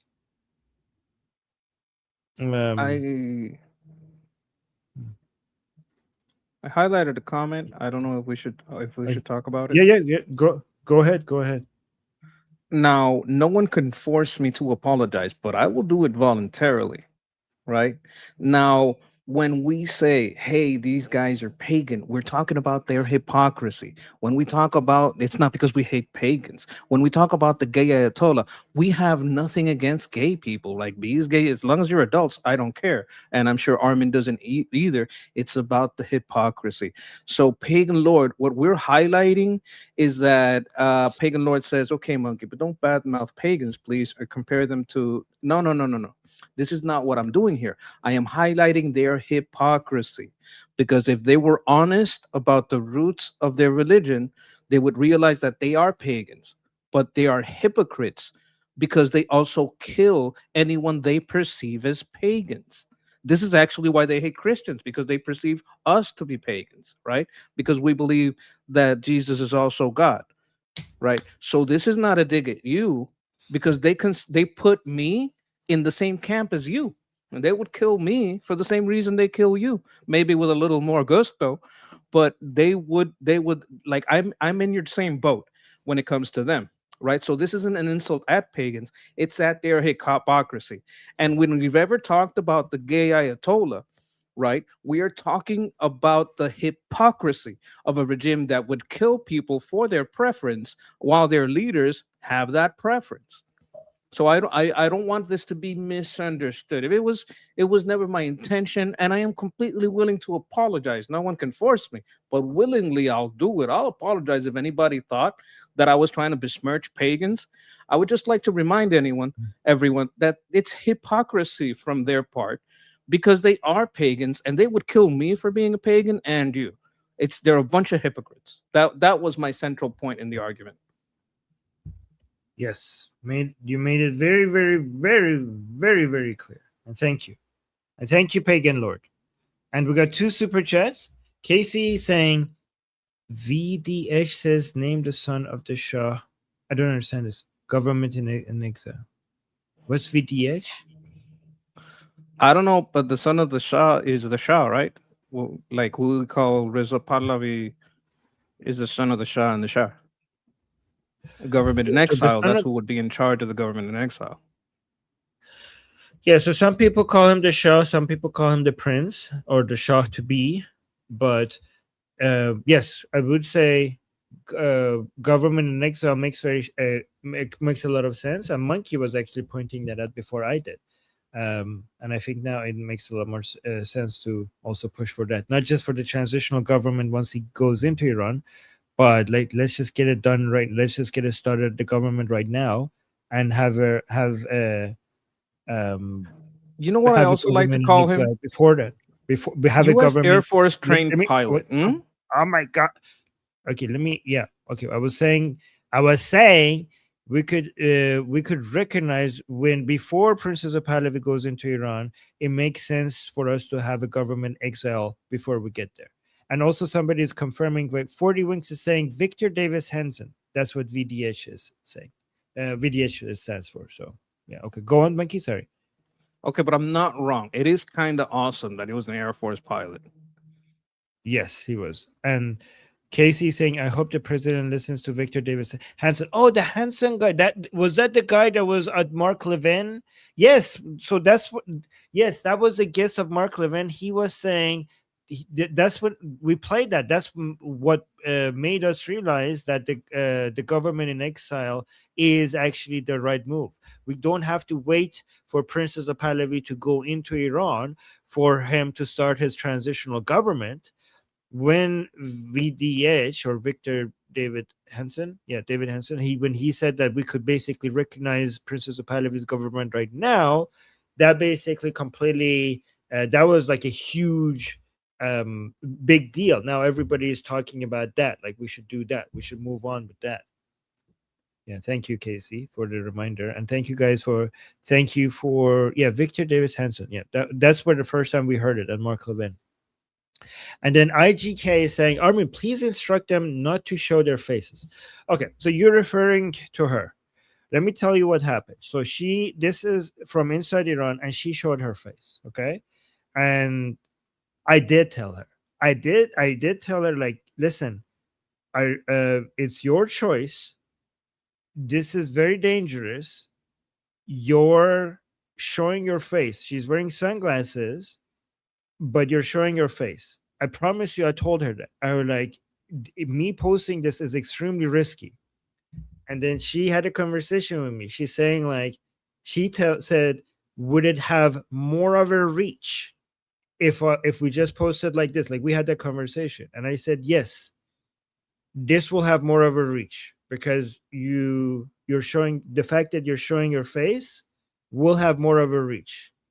And she said, post it the way it is. Okay, she said, post it the way it is. And I told her, this is very risky. Are you sure about this? And she said, yes. She said, if me showing my face like this is going to make it have more reach, then post it the way it is. Let me send you the link to this video as well then, now that you guys are talking about it.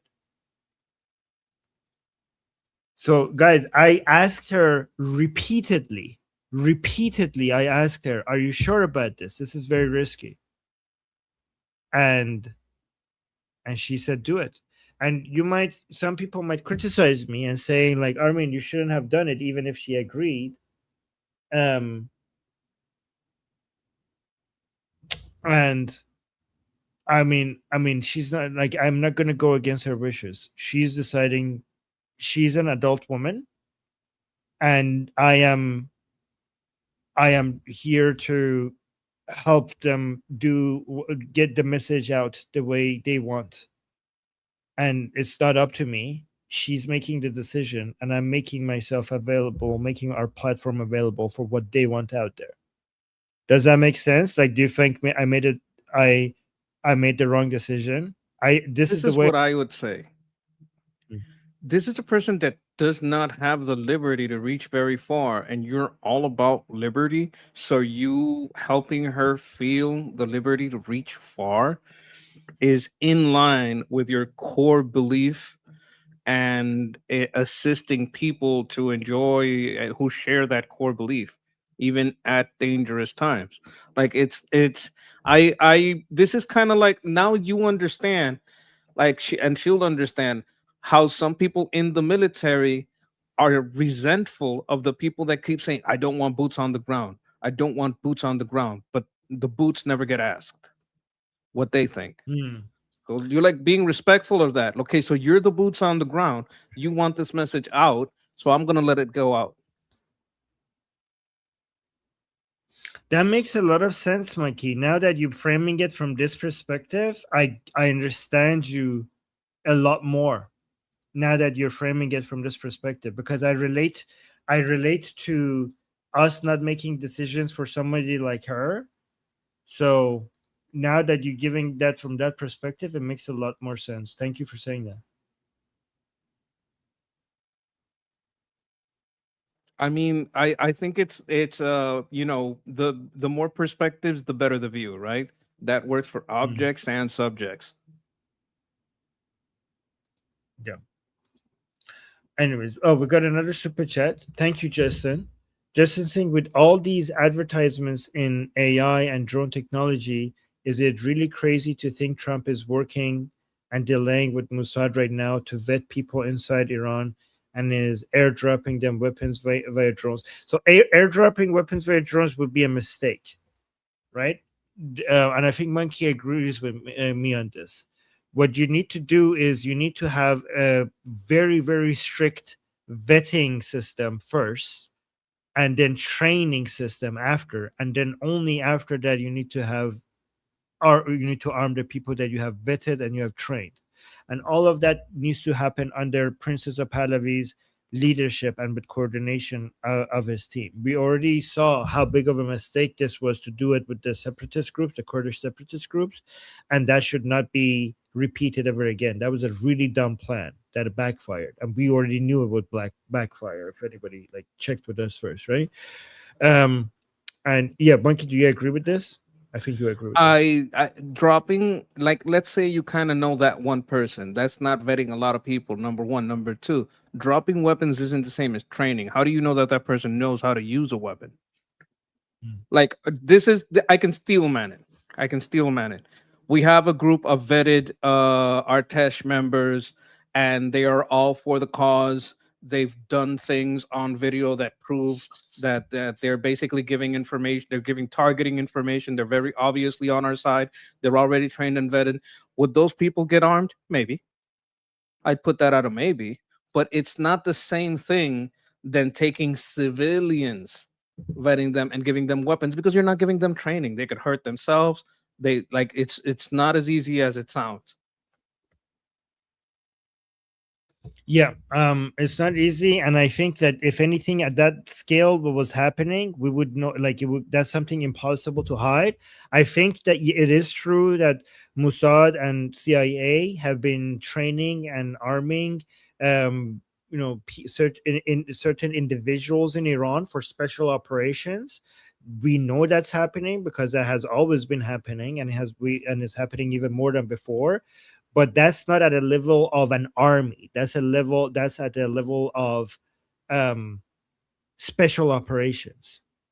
At a level of special operations, Justin, you're right, that is happening, but not at a level of an army. Yes. Yes. We got Tinley celebrating 1 month of membership, saying Iranian sacrifice is to remind no vote for communism. Oh, yes, in the midterms. Thank you. All over the earth, I would say. Yes, yes, that's actually a good point.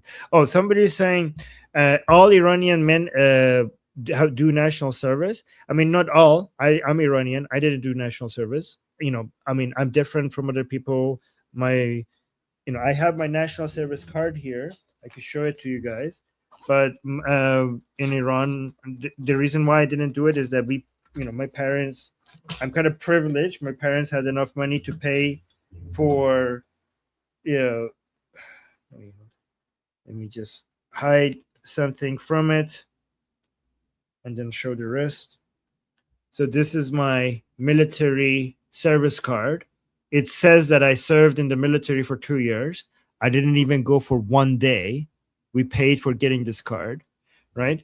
But with regards to other people, the military service is a joke. They don't learn anything. You have, I don't know. What have you heard about that training?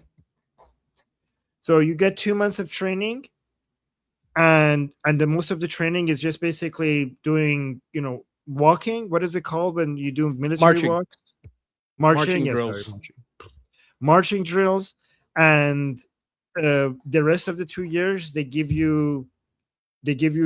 basically use you as free labor.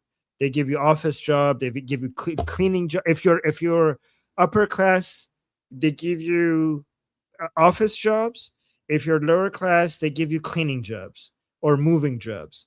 And they just basically, the fact that we have mandatory military service, they just use that as a way to have free labor, and they just make you do work. But then you're not learning it much military wise. Question about this. Do some of those people later get recruited into IRGC, but sort of IRGC? They're just doing military jobs inside. Not they're under the label military, but they're just taking over positions in the government. Yes. Like they might But do a most little people bit more don't know. training, but they're basically, yeah, we're okay. So you're one of us. Take a position here because we don't want to give it to someone who might be disloyal. Yes, guys. If this Muslim guy is being making sexual comments against women, which he is, feel free to time him out every time you see that. Okay, so because this is like, yeah, or men actually who are not me or Monkey. I mean, Monkey, I don't know, Monkey, if you No, wanted to be not kind of me. Like, yeah, no, okay. I mean, I do not volunteer my banana for this. Okay, so other than me and Monkey, if they are being making sexual comments against anybody, including people in the chat, then time them out. Thank you. One more And thing. Just because a person slightly changes their spam, like there was like say you're taking a Henry Kissinger quote about how you hate the military or military is scum or whatever, and you slightly change it so that oh, it's not really spam. We're not stupid, right? We know when you're repeating the same message with slight changes, that's still spam. Like the mods know this. You don't spam. okay, and then okay, we did get. We got 200 joules from AEJB. Thank you so much. And then Cat, I don't know how to pronounce this. Cat in, I don't know what to pronounce. Katinong. Katinong. Thank you so much for the super chat saying, please share PragerU's The Jihad from Within. Is that on YouTube? I can check it out. Okay. Let me see. PragerU, The Jihad from Within. Let me see if this is is that a new video? The Jihad video? Okay, we could do that. Yeah, okay. It's only 1 minute. So we could do that actually. And thank you for the super chat. Thank you. This whole time we've feared. Hold on. This whole time we've feared. We fought against Islamic terrorism. But the Islamist threat is even more terrifying than that. They're here. They've been here. They've waited. And faster than ever, they're making their moves. They're Islamists. Islamists want the United States to resemble Islamic Republic. All right, so here's the thing. I don't like this word Islamist, okay? They're not Islamists. They're Muslims. Okay? Stop creating this other version of Islam that is supposed to be the bad Islam, and this version of Islam that is supposed to be not as bad. Okay, Islamist doesn't make any sense. Islamist to me suggests that there is a political Islam that we call Islamist, and then there is a less evil or good version of Islam that is not political that we call Islam. There is no such thing. All Islam is political and all Islam is evil. Yeah, go on. Okay, would you think this is better than saying jihadist? Because you're saying, no, this is about Islam.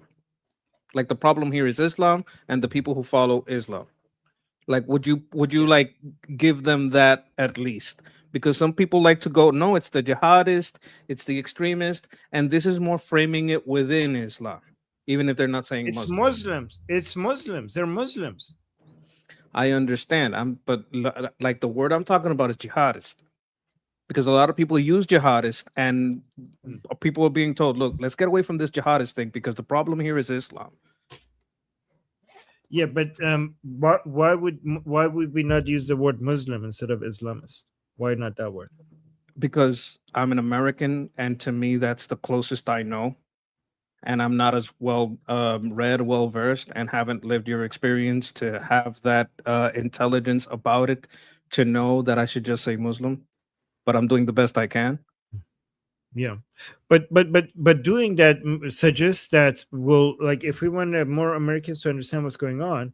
To me, if we keep saying Islamist, it kind of suggests that Muslims who are not so-called jihadists are okay to have a lot of them here in our country as well, and I don't think that's okay either. Like, I keep saying, like, not all Muslims are bad, yes, but their being here is a problem because the good Muslims provide cover for the bad Muslims. You know what I mean? And the good Muslim, An American Hmm. might not know that Muslim is just like. Let me give you an example. Let me give you an example. Uh, a Latino doesn't mean is not the same thing as a Spaniard, right? Spaniards speak Spanish, Latinos speak Spanish, but Latino could be a whole bunch of different countries, right? So like people trying to, it's like you're making this distinction to a generality that is Muslim, that in the American mind they might think it's like Latino. They're all Latinos, but some of them are Mexican. Some of them, like the mind might think, okay, they're Muslims, but maybe they don't all follow this. So if I understand the American mind, if I want to centralize the problem, I would use the word Islam. I wouldn't use the word Muslim because the American doesn't understand. To them, Muslim is a country. Like, oh, Muslims are the people from the Middle East. They don't understand it as a religion. That's just about American understanding. I would take your suggestion and maybe apply it to my next video. Like, that's how I would take it. Like, okay, you know what? You're right. It is Muslims. I maybe need to make that connection in the video so people understand that all Muslims follow Islam, and that would further educate. I still think that the word Islamist is completely wrong. I even think the word jihadi makes more sense to me if you want to even separate Muslims from each other.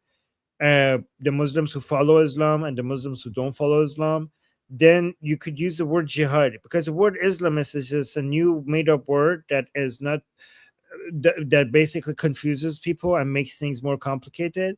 But at least the word jihadi, to me, makes a lot more sense, because even if you have to like do the separation of Muslims, jihad is a fundamental part of the Quran, right? So if I use the word Yeah, but what's a jihadi, I think Quran? most America. Hold up, yeah, hold on. Let me finish. So jihadi is a word that I think more Americans are familiar with, like based on my understanding. I could be wrong about this, because we heard jihad, jihad, jihad, jihad. I've heard it on mainstream media, on Fox and CNN. I've heard that so many times. So I think like most Americans know what jihad is, and that jihad is associated with Islam. And if anybody wants to do more research eventually regarding, okay, what is jihad, at the end of the day, they will find out that jihad is a fundamental part of Islam. Like, it's not something part of within Islam, because we have to think about the people who are looking at this at surface level, and also think about the people who want to know more about this, right? If you're only thinking about the surface level people and you want to cover, you want to only highlight that, eventually, if you get these things wrong, people who have a better understanding of what's happening will use your wrong strategy against you longer term, even if it produces short-term results, because you're trying to simplify things. So it's important for you to make it simple but also accurate. Simple for the short term, accurate for long-term. Long-term, you have to make sure that you're not building a house on sand. You're building a house on on solid ground. And Islamist might be simple, but you're building your house on sand. Jihadi is you building your house on solid ground, because even if you say these are jihadis and people think you're separating the jihadis from people who are following Islam, the truth is that anybody who reads the Quran, and I know most people would not know what the Quran teaches, but nobody could come and take advantage of your misinformation, because jihad is a fundamental part of the Quran, and as a Muslim you have to be a jihadi. If you're a Muslim and you're not doing jihad, you're not doing Islam. Does that make sense? Yes, but I completely disagree. The American is American. You're not going to understand American mindset, American framing. And I would, by the way, if you're in this chat, I'm not talking about you. So don't talk to me about your case, because you're exceptional. We have an exceptional chat, but the exception doesn't make the rule. Most people understand that Islam is a religion, Christianity is a religion, and I don't know, Buddhism is a religion. If you want to make the problem the religion, you have to like use Islam. Maybe you put Islam jihadist, but if you just put jihadist, you're gonna segment off so much people within Islam that you're just gonna claim like this is a small section. And you could go in AI and start teaching some statistics and some poll, and I'm not gonna give a shit. I'm gonna stand by what I'm saying. I know. I'm saying it. I don't. I'm not gonna give a shit that you don't give a shit. I give a shit, and I want also the audience to know that. So okay, but I'm gonna use my AI too. Yes, you could be completely free to not give a shit. I'm not like you're not my only audience. Okay, I'm talking to other people as well, right? So basically, based on the data I have, an overwhelming majority, 85% of Americans can connect jihad directly to Islam. So most Americans know Then what? The word jihad. The word jihad more than what? No, they know that the jihad is associated with Islam. They know the word jihad is associated with Islam. So for my purposes, that does the trick. Again, I know you disagree, and that's okay. We could disagree. That's fine. I see your point. But based on my understanding of how to fight against Islam for the past 20 years of me fighting against Islam, and what has worked among Westerners on equipping them with the right tools and the right knowledge of fighting against Islam, because I have been doing this for 20 years. And based on what I know about Islam, about how to fight Islam, and this data that shows that the vast majority of Americans know that the word jihad is associated with Islam, I think the right word to use, the jihadi term, makes a lot more sense than the Islamist word. But I 100% believe that the word Islamist and Islamism does do us harm. Even if we weren't trying to simplify it, it does us. I mean, I know that the word Islamist and Islamism does us hard. It does us harm, and we need to not separate Islam and Islamism away from each other. Okay, so in my AI study, it says that the word Islam is not broadly associated with extremists, and the word jihad and jihadist is associated with extremists. Exactly. So if you want to make it known that Islam is extremist, you have to say Islam is extremist, because people separate Islam from jihad. Exactly. That's actually my point as well, right? If you want to get in, say that they're not Islamist, because you can't say that there's a separation between Islamist and extremist called jihadi. No. So let me actually make my point. So what you just said confirms my point. Okay. Maybe I haven't been communicating my point effectively. So my point is that most Americans separate these radicals from the average Muslim. And to be fair, they are separate. What is not separate is Islam itself. Okay, so we have good Muslims and bad Muslims. That is true, but we don't have good Islam and bad Islam. All Islam is bad, right? So if you want to introduce the Americans to the idea that Islam as a whole is a problem, and even good Muslims are a problem, because the good Muslims are the ones who provide cover for the bad Muslims, you need to start with the separation, and then eventually, for the people who are more serious, you bring it together. Okay, so the way that you start with the separation should not be Islam and Islamism, because you are setting yourself into the wrong direction. Okay, because if you start with Islam and Islamism, you're kind of suggesting that there's two versions of Islam. One is good and one is bad. If you want to start with that separation that many people have in their minds, start with Muslims and jihadis. Okay, so because people don't have time to research, at least you have to deal with that separation. You cannot basically come up and basically expect everybody to connect these with each other. But at least when you have Muslims and jihadis, if you don't then want to build on that, what you could do eventually, once you build on that, is like, hey, jihad is a fundamental part of Islam. Jihad is not separable from Islam. That's what you could build on later. If you had started with Islam and Islamism, you already separated them as two separate things. But if you start with Islam and jihadis, Muslims and jihadis, eventually you have set everything right to eventually show that there is no separating jihad from Islam.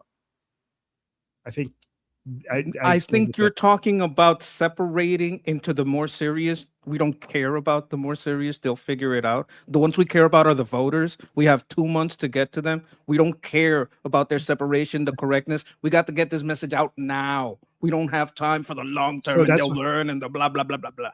It doesn't matter. Got to get to them now. And I'm not gonna, like, if you put a gun to my head and said, agree or I'll pull the trigger, you're gonna have to kill me. I don't agree. I know you don't agree, so I'm just going to talk to the audience. What Monkey said confirms what I'm saying as well, because what we're doing is focusing. If we're dealing with people who do not understand the nuances of this, my strategy works with the short term as well. Because as I shown you, most Americans understand what a jihadi is and what jihad is. So I'm not making it too complicated.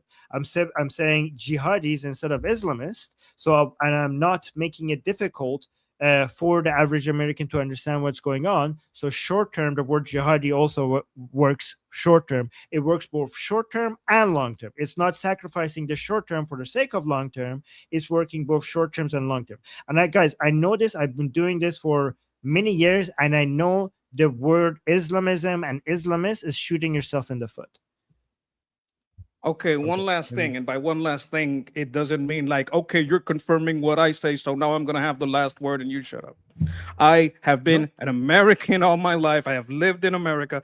I have a show about American politics. I am telling you what is going to work on the youth, and by what I'm seeing out of the youth, and what is going to work on Americans who are about to do an election. Right, I know it's your show. If you want to, like, oh well, I'm gonna have to watch the last show and just keep arguing until I have the last word, you can't do that. It'd be incredibly disrespectful, but you can't do that. Right, I would take offense to that, but you can't do that. But I don't want you to use my words to just not even listening. Listen within my words to confirm your own point. I am telling you, Islam, if you want the people to understand that this extremism is Islamic, that the problem is Islam, you use the word Islam. You don't use the word jihadist. The jihadist is seen as a small segment. The message is all Islam is bad, use the word Islam. Maybe take the ist off. Maybe put Islam is jihad. Maybe put them together like that. Islam is jihad. But you can't take the word Islam out, because that's the problem. The problem that we have in America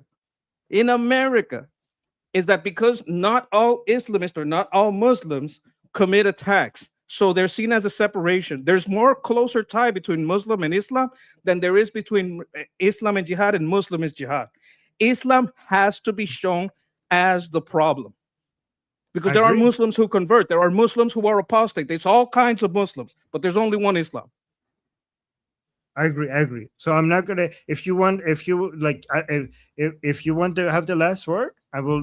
Like, if that, like, I thought we're having a friendly discussion. So I'm sorry, I wasn't trying to like win or anything over this. So I'm not going to disagree with you at all anymore, because if you want to have the last word, I completely respect that, and I don't want to disrespect you, Monkey. I value your opinions. I think I've learned a lot from you, and you know America way more than I do, and I always like go to you. And I submit to your views whenever you want to have them. It's just the thing about using my word to confirm your point, and then on top of that, the last word is like, wait a minute, don't use my word like that. If I'm going to use my word, I'm going to use my word. No, that's what kind of bothered me. Okay, offended is a little far. I'm not offended, Armin. I'm not offended, but it kind of bothered me a little bit. I'll say it like that. Okay, I'm sorry. I didn't know it was bothering you. I was just trying to, I was just trying to make points for my arguments, and I apologize if I offended, if I bothered you, and I will try not to do that. And I respect your opinion, and I'm going to let you have the last word. I love you. I'm going to let you have the last word. Okay. I'm going to have your hug. You're getting a monkey hug. You need to make it. One more. Don't make it. Monkey hug. All right. Okay. All right. Let's move on. Okay. They're making their moves. They're Islamists.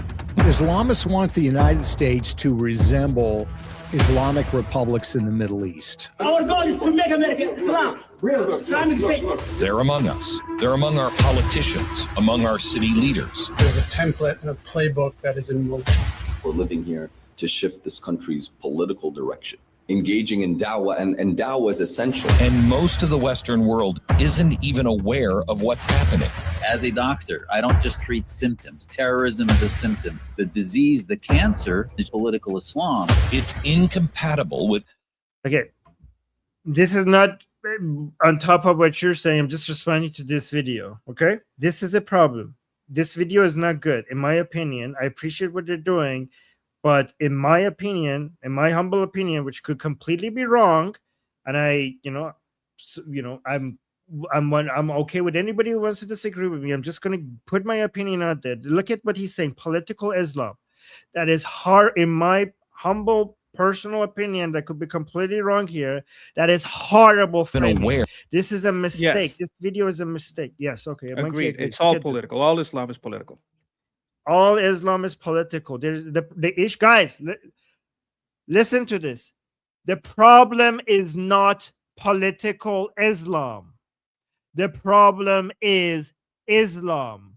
This video is wrong. This video, in my opinion, is misinforming people and is actually might be doing more harm than good. Look at this. Engaging in dawah, and dawah is essential. And most of the Western world isn't even aware of what's happening. As a doctor, I don't just treat symptoms. Terrorism is a symptom. The disease, the cancer, is political Islam.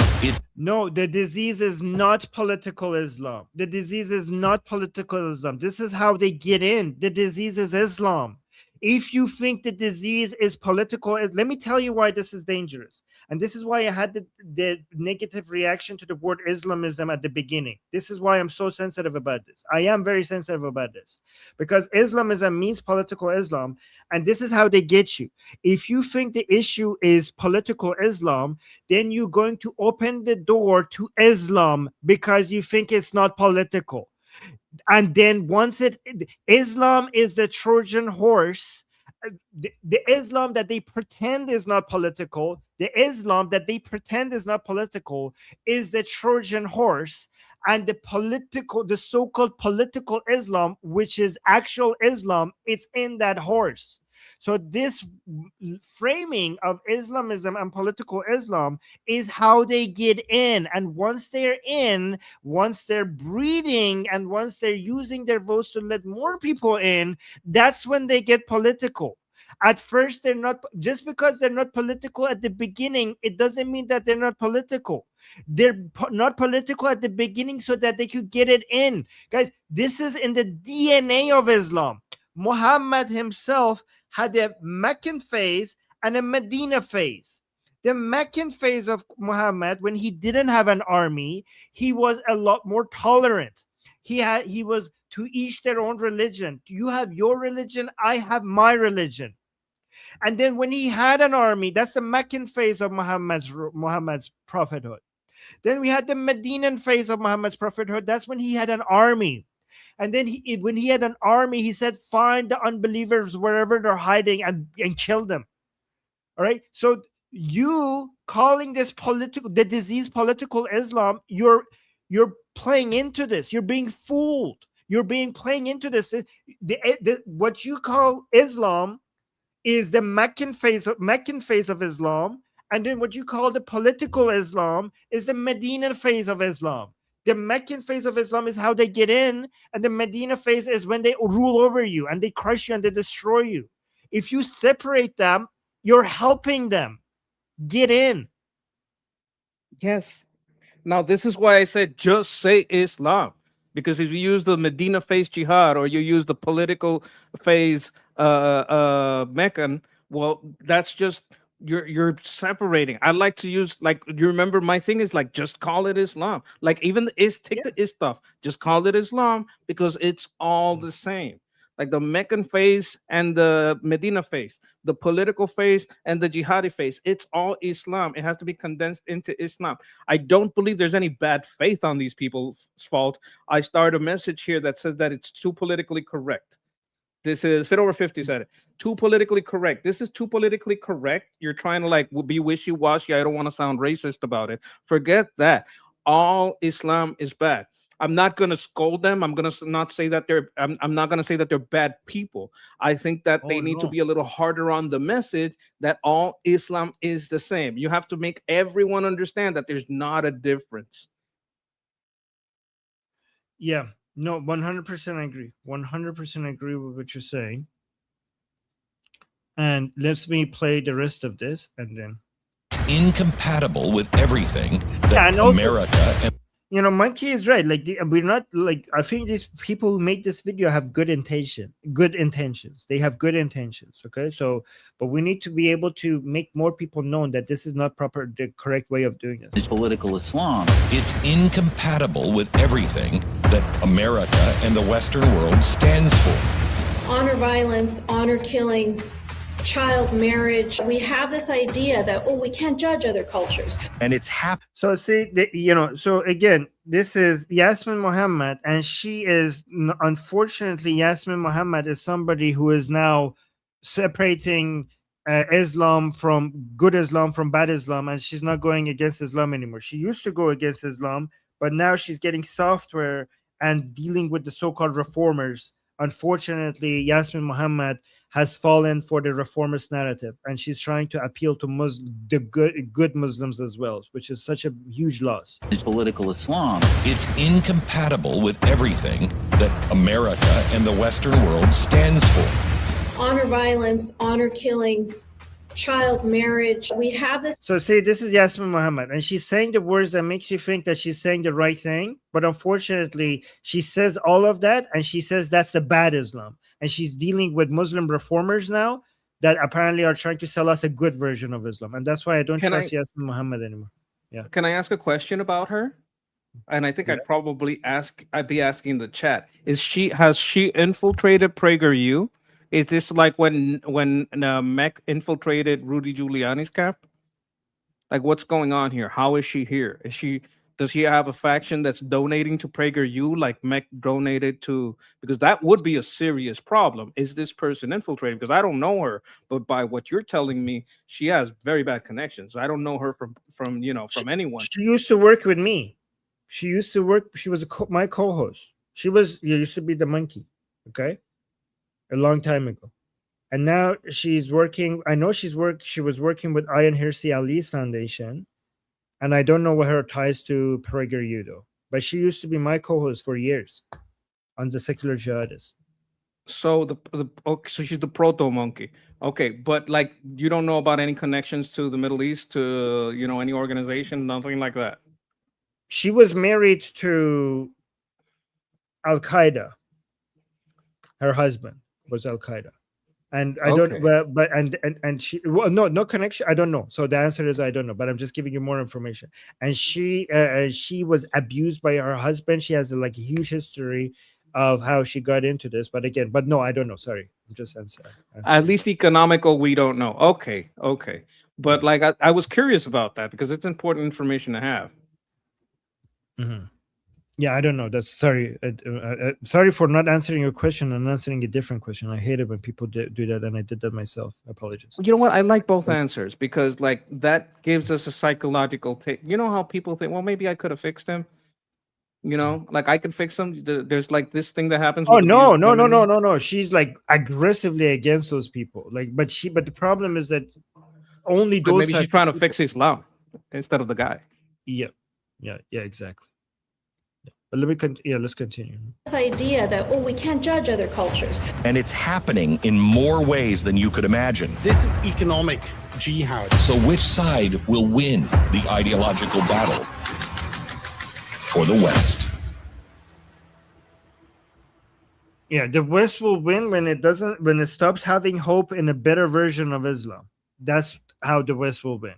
Like, you keep giving them chance. This is what guys, why I'm so sensitive about this, because we Iranian people lost a country to this idea of a good version of Islam.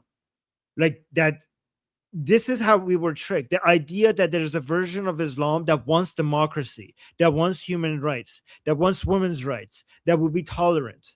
The Iranian people believed that there was a version of Islam that could have all of this. and they went for that when Khomeini said that we want democracy like the one that we have in France. Iranian people believed it. And we had an Islamic revolution because the Iranian people thought there's a good version of Islam. And that's how we were tricked. And once they gained power, then Islam showed its true face. And now we're dealing with this nightmare for 47 years because some Iranian people believed that there's a good version of Islam. Like, look, this is we why know we are a good warning for you guys. Yeah. you know my stance. I'm not afraid of the hardliners. I'm afraid of the reformers, because you know what the reformers will do. The reformers will let people stop wearing the hijab. They'll give the nuclear dust. They'll dismantle their nuclear sites and work off petrol. And you know what they'll do? They'll spin up 1,000 Wuhan labs and make warheads and say, look at this guy here. He talked bad about Muhammad, or he burned the Quran or whatever. Look at this virus we're putting on him. We're going to put this on a warhead and send it to Saudi Arabia, send it to Oman, to the UAE if you don't obey us. Like, this is why I fear the reformers, because they'll wiggle in. The hardliners are stuck on nuclear like a bunch of boomers. The reformers, the snakes in the grass, they'll smile at you and say, yes, yes, whatever you want, and do something else behind your back. At least the hardliners, I know exactly what they want. The reformers in America or anywhere, those are the most dangerous one. Okay. Omid, you are completely misunderstanding me in the chat. Omid is saying stop, and then you're telling this other person that I'm saying that there's a good Islam. I'm saying the exact opposite, Omid. Stop telling me to stop. I know what I'm talking about. Yeah, all the Islams are bad. What we want to say here is this may be a strong constructive criticism, but it is a constructive criticism. These guys made, and quality wise, like if you could change the audio and put in your own audio, it's a good looking video. It's well produced, right? If we could change a little bit of the messaging, do a little bit of adjustment, you can see what we're saying as a constructive criticism. We're not trying to go against PragerU or take down PragerU. That's not our purpose here. We're trying to have a constructive criticism. I'm saying maybe take the ist off, just leave it at Islam.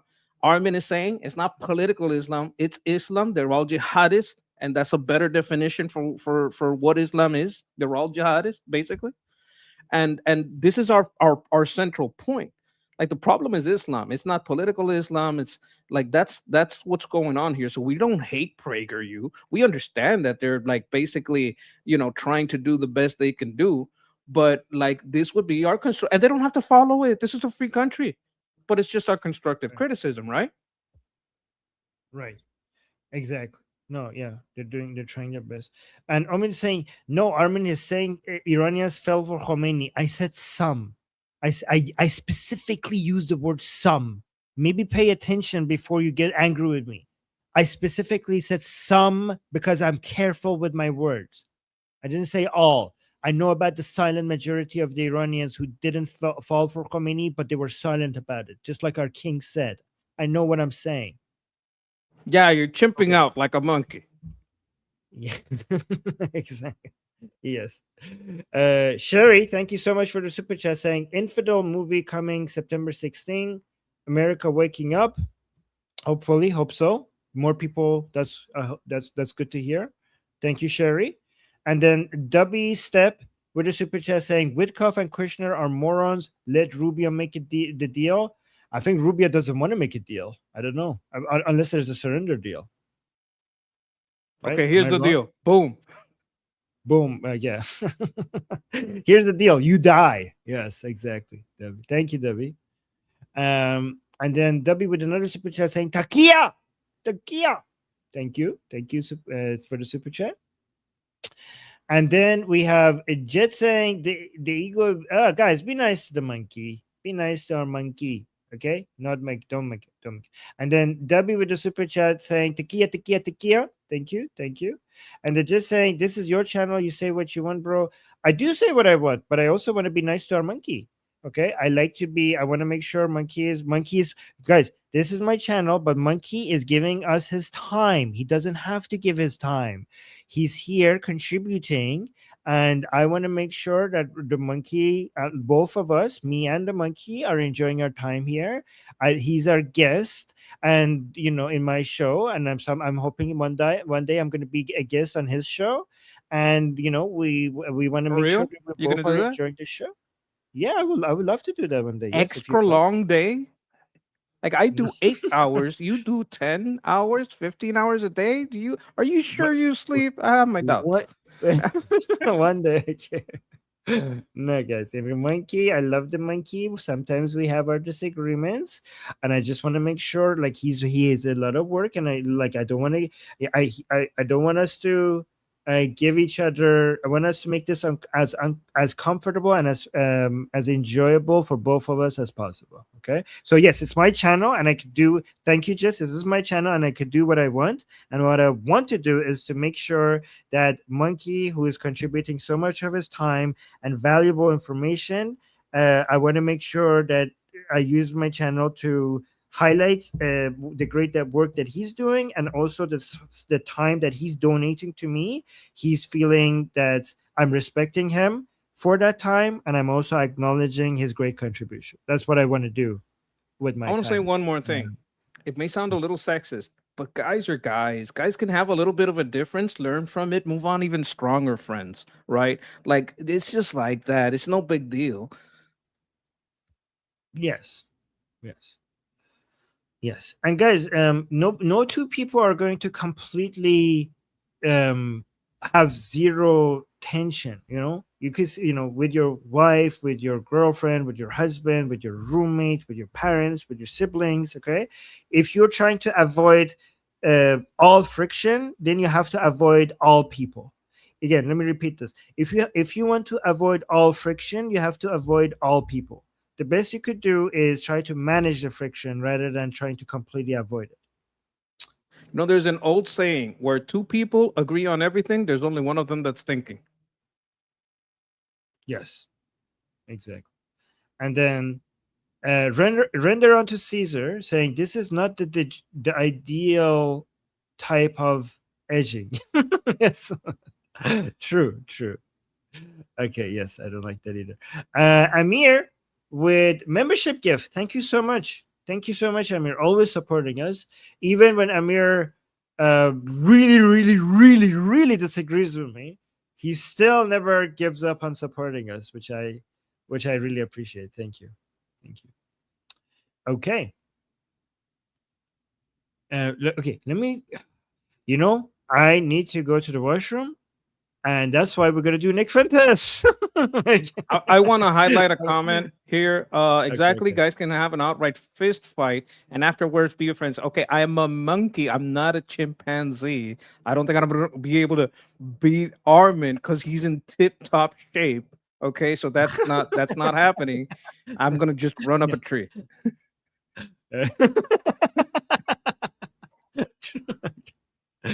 Like fighting a chimp is hard, but a monkey, I mean. Yeah. Okay. I'll be right back. Let me just play this. I'll be right back in 1 minute. On some level, the left, I think they just see Epstein as another Me Too situation. You think the left really cares about Jeffrey Epstein? You think they really care about stuff like this? If the left cared so much about child rape and pedophilia, why do they want more Muslims coming here? What do Muslims do in the United Kingdom? Groom and rape children. And liberals defend this all day. Muslims in Europe make Jeffrey Epstein look like a joke. Muslims doing the grooming and raping in the UK and throughout Europe, they make Epstein look like a lemonade stand compared to Tesla, compared to General Electric. What the industrial rape of people that's going on in Europe. 250,000, 500,000 people over there. How about Drag Queen Story Hour? They want to take little children to go to drag stripper shows. They want gay men to adopt little boys. They want 4-year-olds on hormone replacement. They want 11-year-olds to be taught about masturbation and anal sex. And the left is going to lecture us about Epstein? And you know that they are. And by the way, who was Epstein friends with? Democrats. What circle did Epstein run in? Labor Party in the UK, which liberals support. Labor Party in Israel, which liberals support. And the Democratic Party here, Alan Dershowitz, Bill Clinton. Hello. Democrats had years to do this. They don't really give a shit about Epstein. They just recognize that Epstein is a radioactive football that they could use against Trump. That's all that is. That's all that ever was. And don't get me wrong. I mean, when I see Epstein, I see a Jewish fixer. I see a representative of a...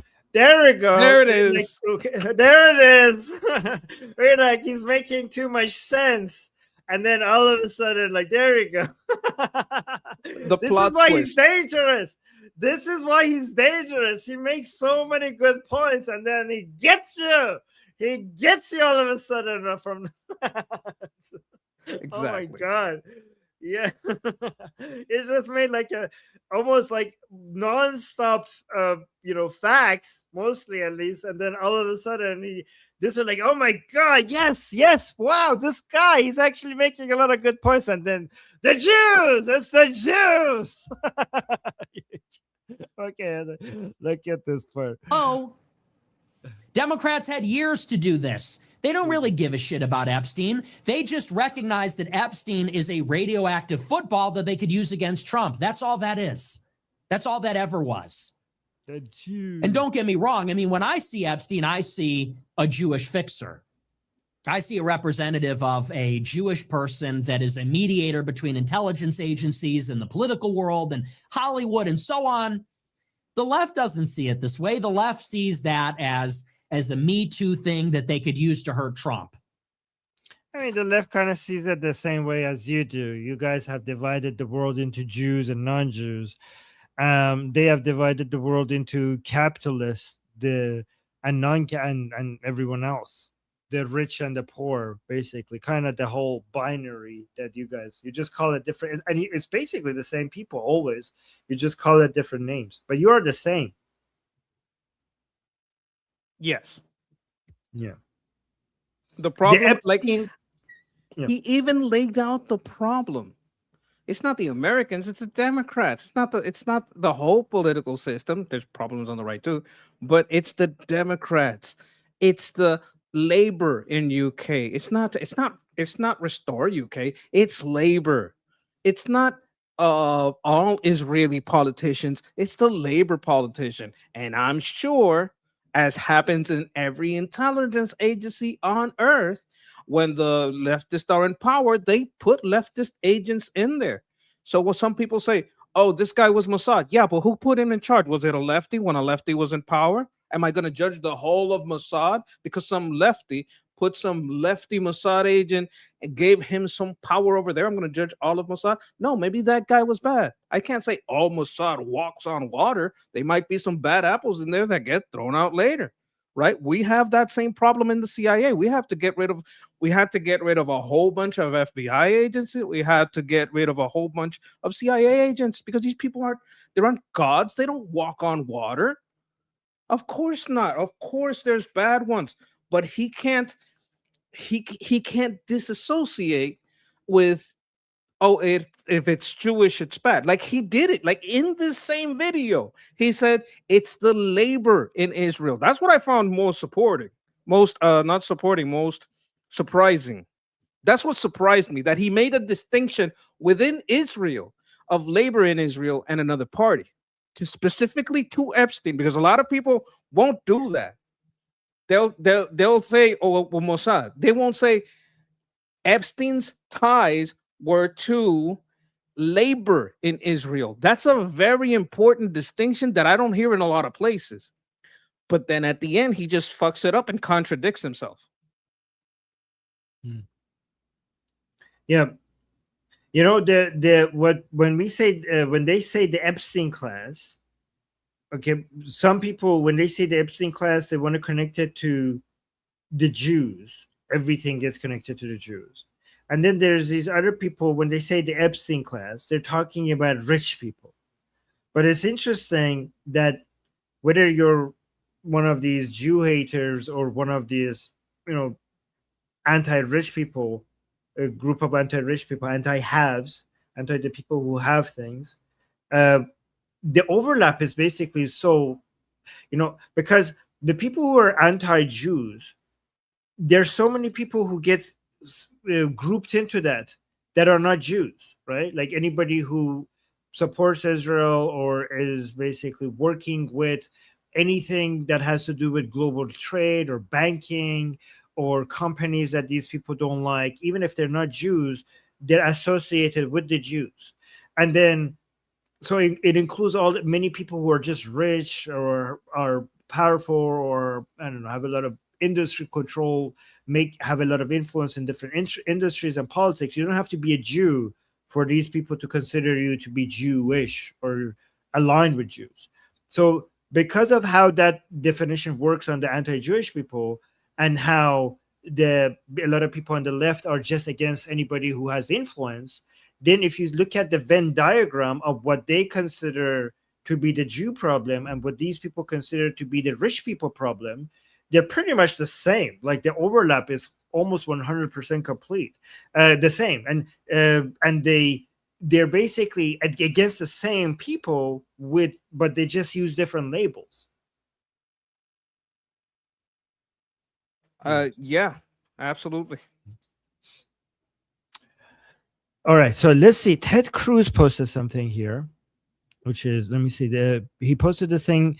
This threat cannot be ignored because it is politically inconvenient.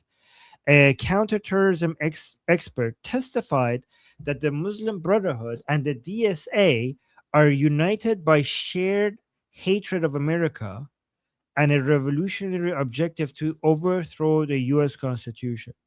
And it comes with a video, which I haven't watched. I want to play for you guys. Our reason for declining to attend is that it could well be used as an anti-Muslim Islamophobia kind of show trial, in fact. The Muslim Brotherhood's a big issue, but it's not a federal court issue. Senator Cruz asked an expert from the Center for Security Policy about the Muslim Brotherhood's alleged ties with political groups, such as the Democratic Socialists of America. Would you agree that this alliance between the Muslim Brotherhood and the DSA, otherwise known as the Red-Green Alliance, is based on a shared hatred of America? And I would go further as to say it's also united around a revolutionary objective advocating for the overthrow of the U.S. Constitution. Scheidler testified about Abdul El-Sayed's primary victory in Michigan, raising concerns because of his father-in-law's past leadership roles in groups the expert described as Brotherhood-linked. One expert warned this issue cannot be ignored just because it is politically uncomfortable. Wow, who is this guy? I didn't understand what he was trying to say. He was trying to not be Islamophobic? Did I understand that correctly? It's probably a Democrat. My guess is that there was some kind of DSA meeting where they invited a bunch of Democrats. Some Democrats decided not to go. I think he said he declined because it might be used for Islamophobia. Oh my God. I mean, you could play his words. I think that's what he said, and that's what I could surmise from it. Okay, that's hard. Like, that is crazy if that's what he's saying. Let me play this again. So he says he's not going to a hearing or a briefing because he doesn't want to be Islamophobic. Our reason for declining to attend is that it could well be used as an anti-Muslim Islamophobia kind of show trial, in effect. The Muslim.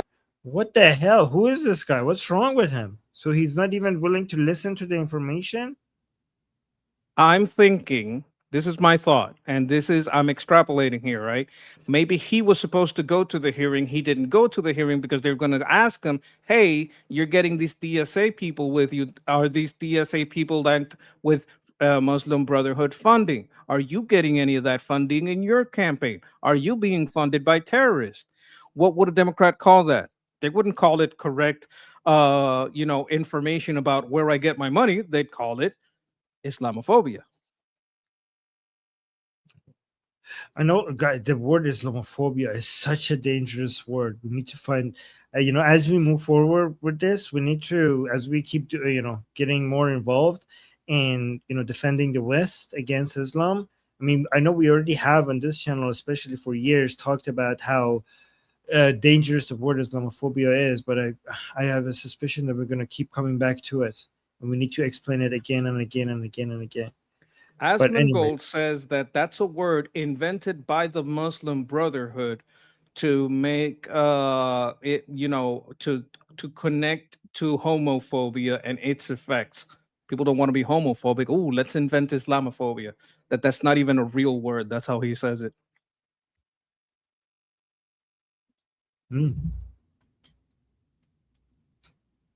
Okay. Like its Wait, we roots, got like it. the literal creation of the word. Where is the trailer? Oh, okay. Somebody's saying that Infidel movie is a DW Plus movie. Show the trailer.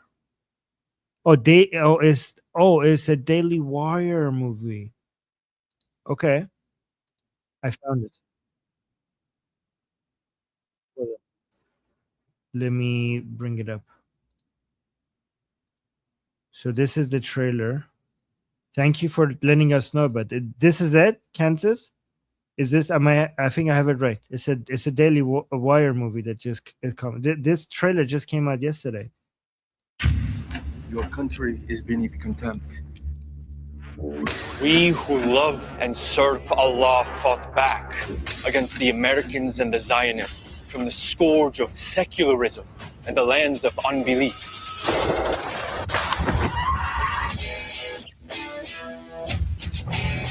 Anyone gonna listen to Captain Saunders tomorrow? The retired Delta Force soldier with a new book out. He's the polar opposite of those brain-dead protesters. Given the current climate, should Clay Saunders even be allowed on campus? Mr. Saunders is a close personal friend of Chancellor Friedman. This is a decision I cannot fight. There are three ways Islam will conquer the West. Through immigration, through the wombs of our women, and by using our nation's freedoms against us.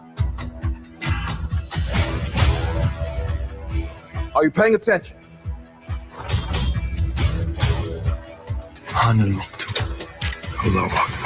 Listen carefully. The great Satan, America, will fall.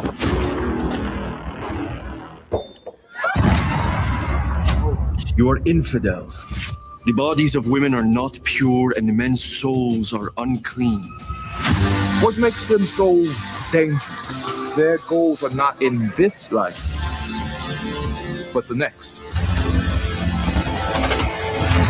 Hey, what? I got friends here. I can't just leave. Listen to me! In the law. We cannot run or hide from what is coming. We have to fight. I will be rewarded 10,000 times in the next life. When you die, you're nothing. Only one way to find out. That's the American way.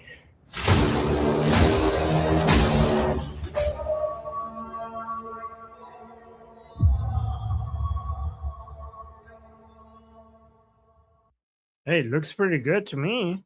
Yes. I think there's a couple of things that are important here. Hollywood is dying. It's dying because of bad writing and because of overspending. This is the best kind of action movie. It's cheap. It looks good. Like, I'm not saying it looks cheap. It's cheaper to produce here. You know that the two most budget-friendly movies are action movies, if you don't explode too many cars. And even if you do, you just get old cars. And horror movies. It's very cheap. Okay. Like, you could make a lot of money and use that money for good. Like, I'm not trying to diss them, but and it's very easy to script. Also, the message, only thing that's going to get a bad guy with a gun is a good guy with a gun. If that was a gun-free zone, they would be the only ones with guns. The bad guys would be the only ones with guns. Got it. Eric with a super chat saying all Dems left the hearing on Brotherhood. Okay. Well, that's crazy if that's true. And thank you for the super chat. All right, let me just play this one because I want to see what's, we're getting ready for the midterms. I want to see what Jesse. We haven't watched Jesse Waters talk about that at all. Like every time we play that over Jesse Waters here, we keep playing what he's saying about the Iran situation. But let's see what he says about the midterms. No, but I just have a warning for these these establishment Democrats. If you think that you have a chance to hold this off or to stop what's coming for you, I think you're crazy. You have engineered the required elements for years for this to happen. You are the host, and the parasite is taking over the host. You blocked Bernie twice from getting the nomination, and now you're getting Bernie on steroids.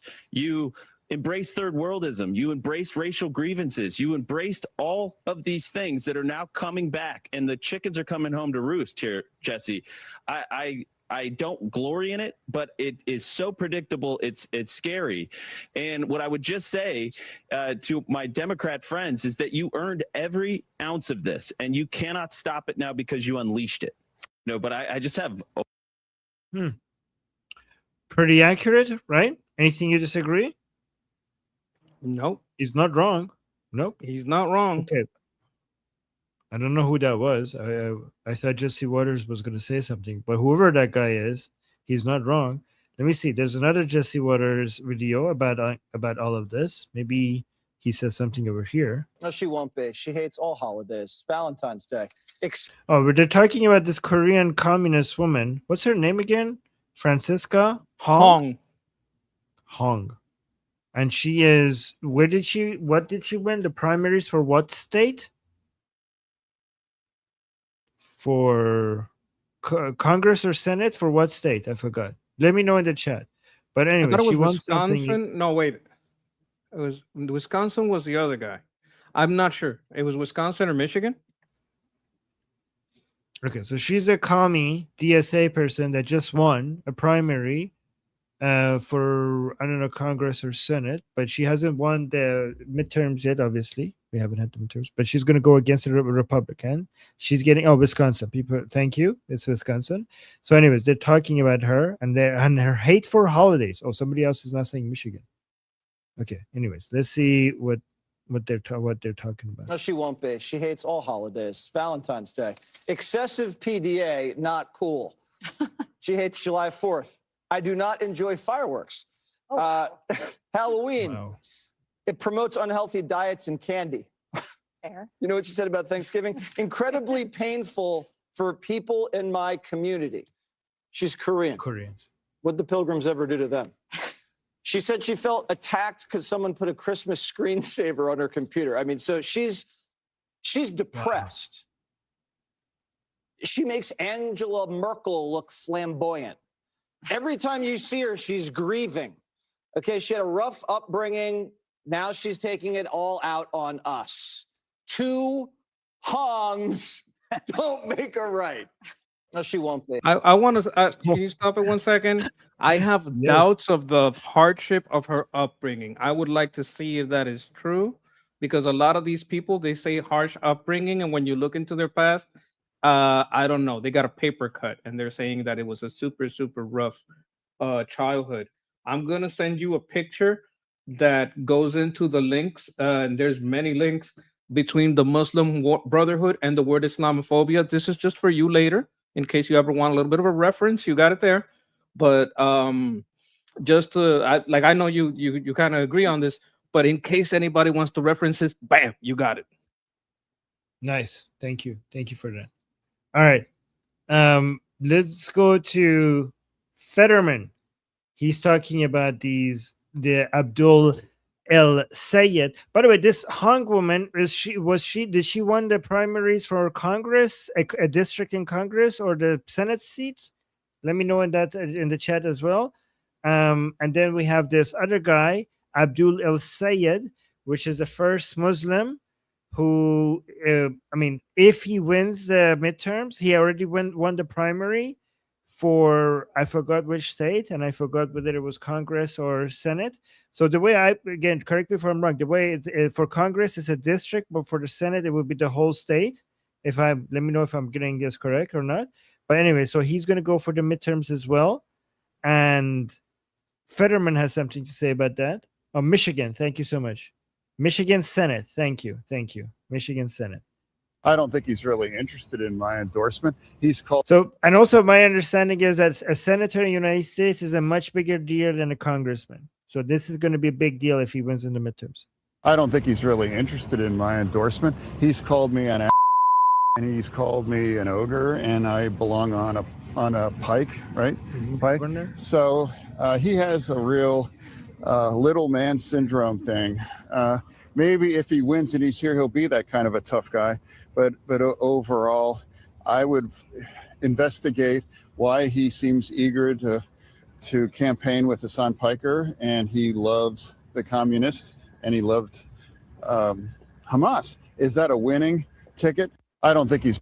Have you noticed how Fetterman, everywhere he goes, he has his phone pointing to him? Is he like live all the time? Like it's, I've noticed that when he was It's self-defense. walking. Oh, self-defense. Yeah, Oh, because okay. like if one of these gotcha reporters tries to lie about what he said, he has the full context on video. So you could hear the voice of the reporter, you could hear his voice, and you can hear the full conversation. It's the self-defense mechanism. Okay. All right. Let me see. We got this. Something saying governor. I thought it was the Senate. He won for the Senate. Anyways, let's do another video from, because I want to make sure I get this. I'm getting really hungry, so I just want to do one more video and then I'll go eat. But let's do this one video from Tucker. This guy is saying in quotation, Tucker Carlson is the only major news figure I trust. But then he says, even Tucker Carlson doesn't trust what Tucker Carlson says. So I have no idea what this video is, but I thought it would be funny. Raised some eyebrows this week when you said that Hamas is more like a political organization than a terror group. I didn't say that. Hamas is a group of jihadis. They're Islamic extremists, which they also claim constantly, which I don't know if that's true, by the way.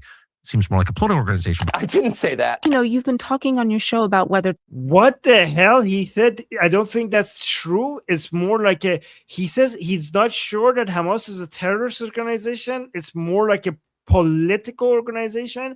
Okay, this guy cannot be this stupid. Like, what the hell? There is no way that any is. Yeah, I know. That's what I'm agreeing with you with. Like, there is no way anybody could be this dumb. I didn't say that. You've been talking on your show about whether Trump is the Antichrist. I have not said that. On your show, you said, could this be the Antichrist? I actually did not say, could this be the Antichrist? Could this be the Antichrist? I don't know where that comes from, but I know that those words never left my lips. You were on a podcast yesterday. You said you think Israel killed Charlie Kirk. I did not say that. I did not say that. I've never said that. Charlie Kirk was murdered. I believe he was most likely murdered for his evolving views on Israel. I've never said that. You said in our previous interview, the future that I imagine is not a future in which we're yelling at each other about race. It's a future in which people are legitimately revolutionary, maybe even violent. I'm amazed that you have a tape of me saying that, and I just want to disavow it. What the Like, he watched the tape and he's like, oh, I don't know who that guy is, but I disavow that guy. Looks like me. It's like, I'm amazed that you have a tape of me saying that. I want to disavow. Oh my God, people record things? What? And like, I disavow myself. He's disavowing himself, exactly. I disavow me. Oh my God, Muslims are like, we have taqiyya, but this is on a different level. What the hell? Like, oh my God, that was crazy. Alex with a super chat saying he has a hard time comprehending speaking and questions, so he needs to read it to comprehend properly. Oh, okay. All right. Thank you, Alex. Thank you for the super chat.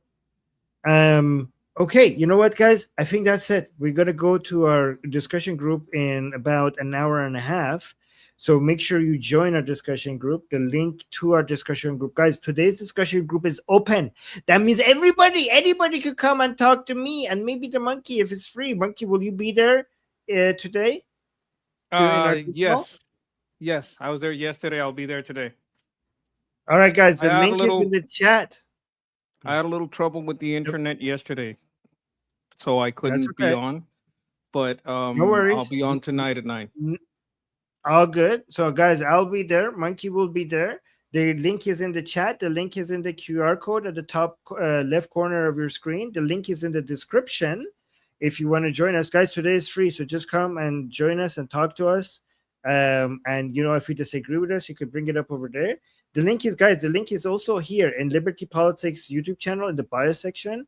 If you're listening to this later, you could just search for Liberty Politics on YouTube and then go and click on that link. It will take you to the group discussion. We have daily group calls. Every single day we have a group call there, and I'm almost in every single one of them. Also, while you're at Liberty Politics, make sure you subscribe and hit the bell notification. And also subscribe to the Monkey's channel. We're trying to get him to 1,000 subscribers. So I'll put the link in the chat to his channel for you guys to go subscribe as well. And yeah, so that was it. Yeah. So that was us, guys. We'll see you guys in. I'll live stream the group call on our YouTube channel, Liberty Politics. So you guys could watch it if you're not gonna come join our discussion group, which is sad, but okay. But you could just watch it on YouTube because I broadcasted live. We got 2 super chats. Crane Financial Literacy. Always that's it's always a tongue twister for me. Saying Putin has given the Islamic Republic its latest radar. Yeah, I heard about that, but I put the link in the chat earlier. Yeah, I did hear about that. I heard it's a lot more advanced than the ones that the Islamic Republic had before. I hope they blow it up soon. I hope they spent a lot of money on getting that for them to be able to use it for half a second before the Americans blow it up. So that's what I'm hoping. And a clarification, I don't think links will show up if you post them. Yeah, you know where links will show up? If you post them in here in our discussion group. So you could come and share it here in our group discussion to share it with other people over here, and it will stay there, unlike in the live chat. And thank you for updating us on that. And then we got another super chat from Kansas, Warcraft player. Oh my God, that brings me memories. Thank you for the super chat saying, thanks for everything, Armin. The original Run, Hide, Fight was about a school shooting, was really good. As far as Islamophobia, have you ever played the Christopher Hitchens talk about the dangers of that word? Yes, we have. You know what? Should we play it really quickly? Christopher Hitchens, Islamophobia. And thank you, Kansas, for the kind words. Let me just play it really quickly. This is, I think it's important. Yeah. I think this was in 2009 before Christopher Hitchens died. I think, and he was ahead of his time. He knew what was going to happen. He sounds familiar. Like, isn't this the guy that said like he's not a believer, but he supports a Western Christian what they've built, kind of? Like, am I getting this wrong? It could sound like him. He was an atheist. But let me actually focus on this because I'm really hungry. I'm dying. But let me play. But this look, yes, he's atheist. A lot of atheists know him a lot because his book was very influential. His book, especially his book, God Is Not Great, and he was very aggressively anti-Islam. So many leftist atheists ended up hating him because he supported the United States in the war against Saddam. But you know, now looking back, he was right. Anyway, so let's play this. This is very urgent business, ladies and gentlemen. I beseech you, resist it while you still can, and before the right to complain is taken away from you, which will be the next thing. You will be told you can't complain because you're Islamophobic. The term is already being introduced into the culture as if it was an accusation of race hatred, for example, or bigotry, whereas it's only the objection to the preachings of a very extreme and absolutist religion. Watch out for these symptoms. They are the symptoms of surrender, very often ecumenically offered to you by men of God in other robes, Christian and Jewish and smarmy ecumenical. These are the ones who will hold open the gates for the barbarians. The barbarians never take a city till someone holds the gates open for them.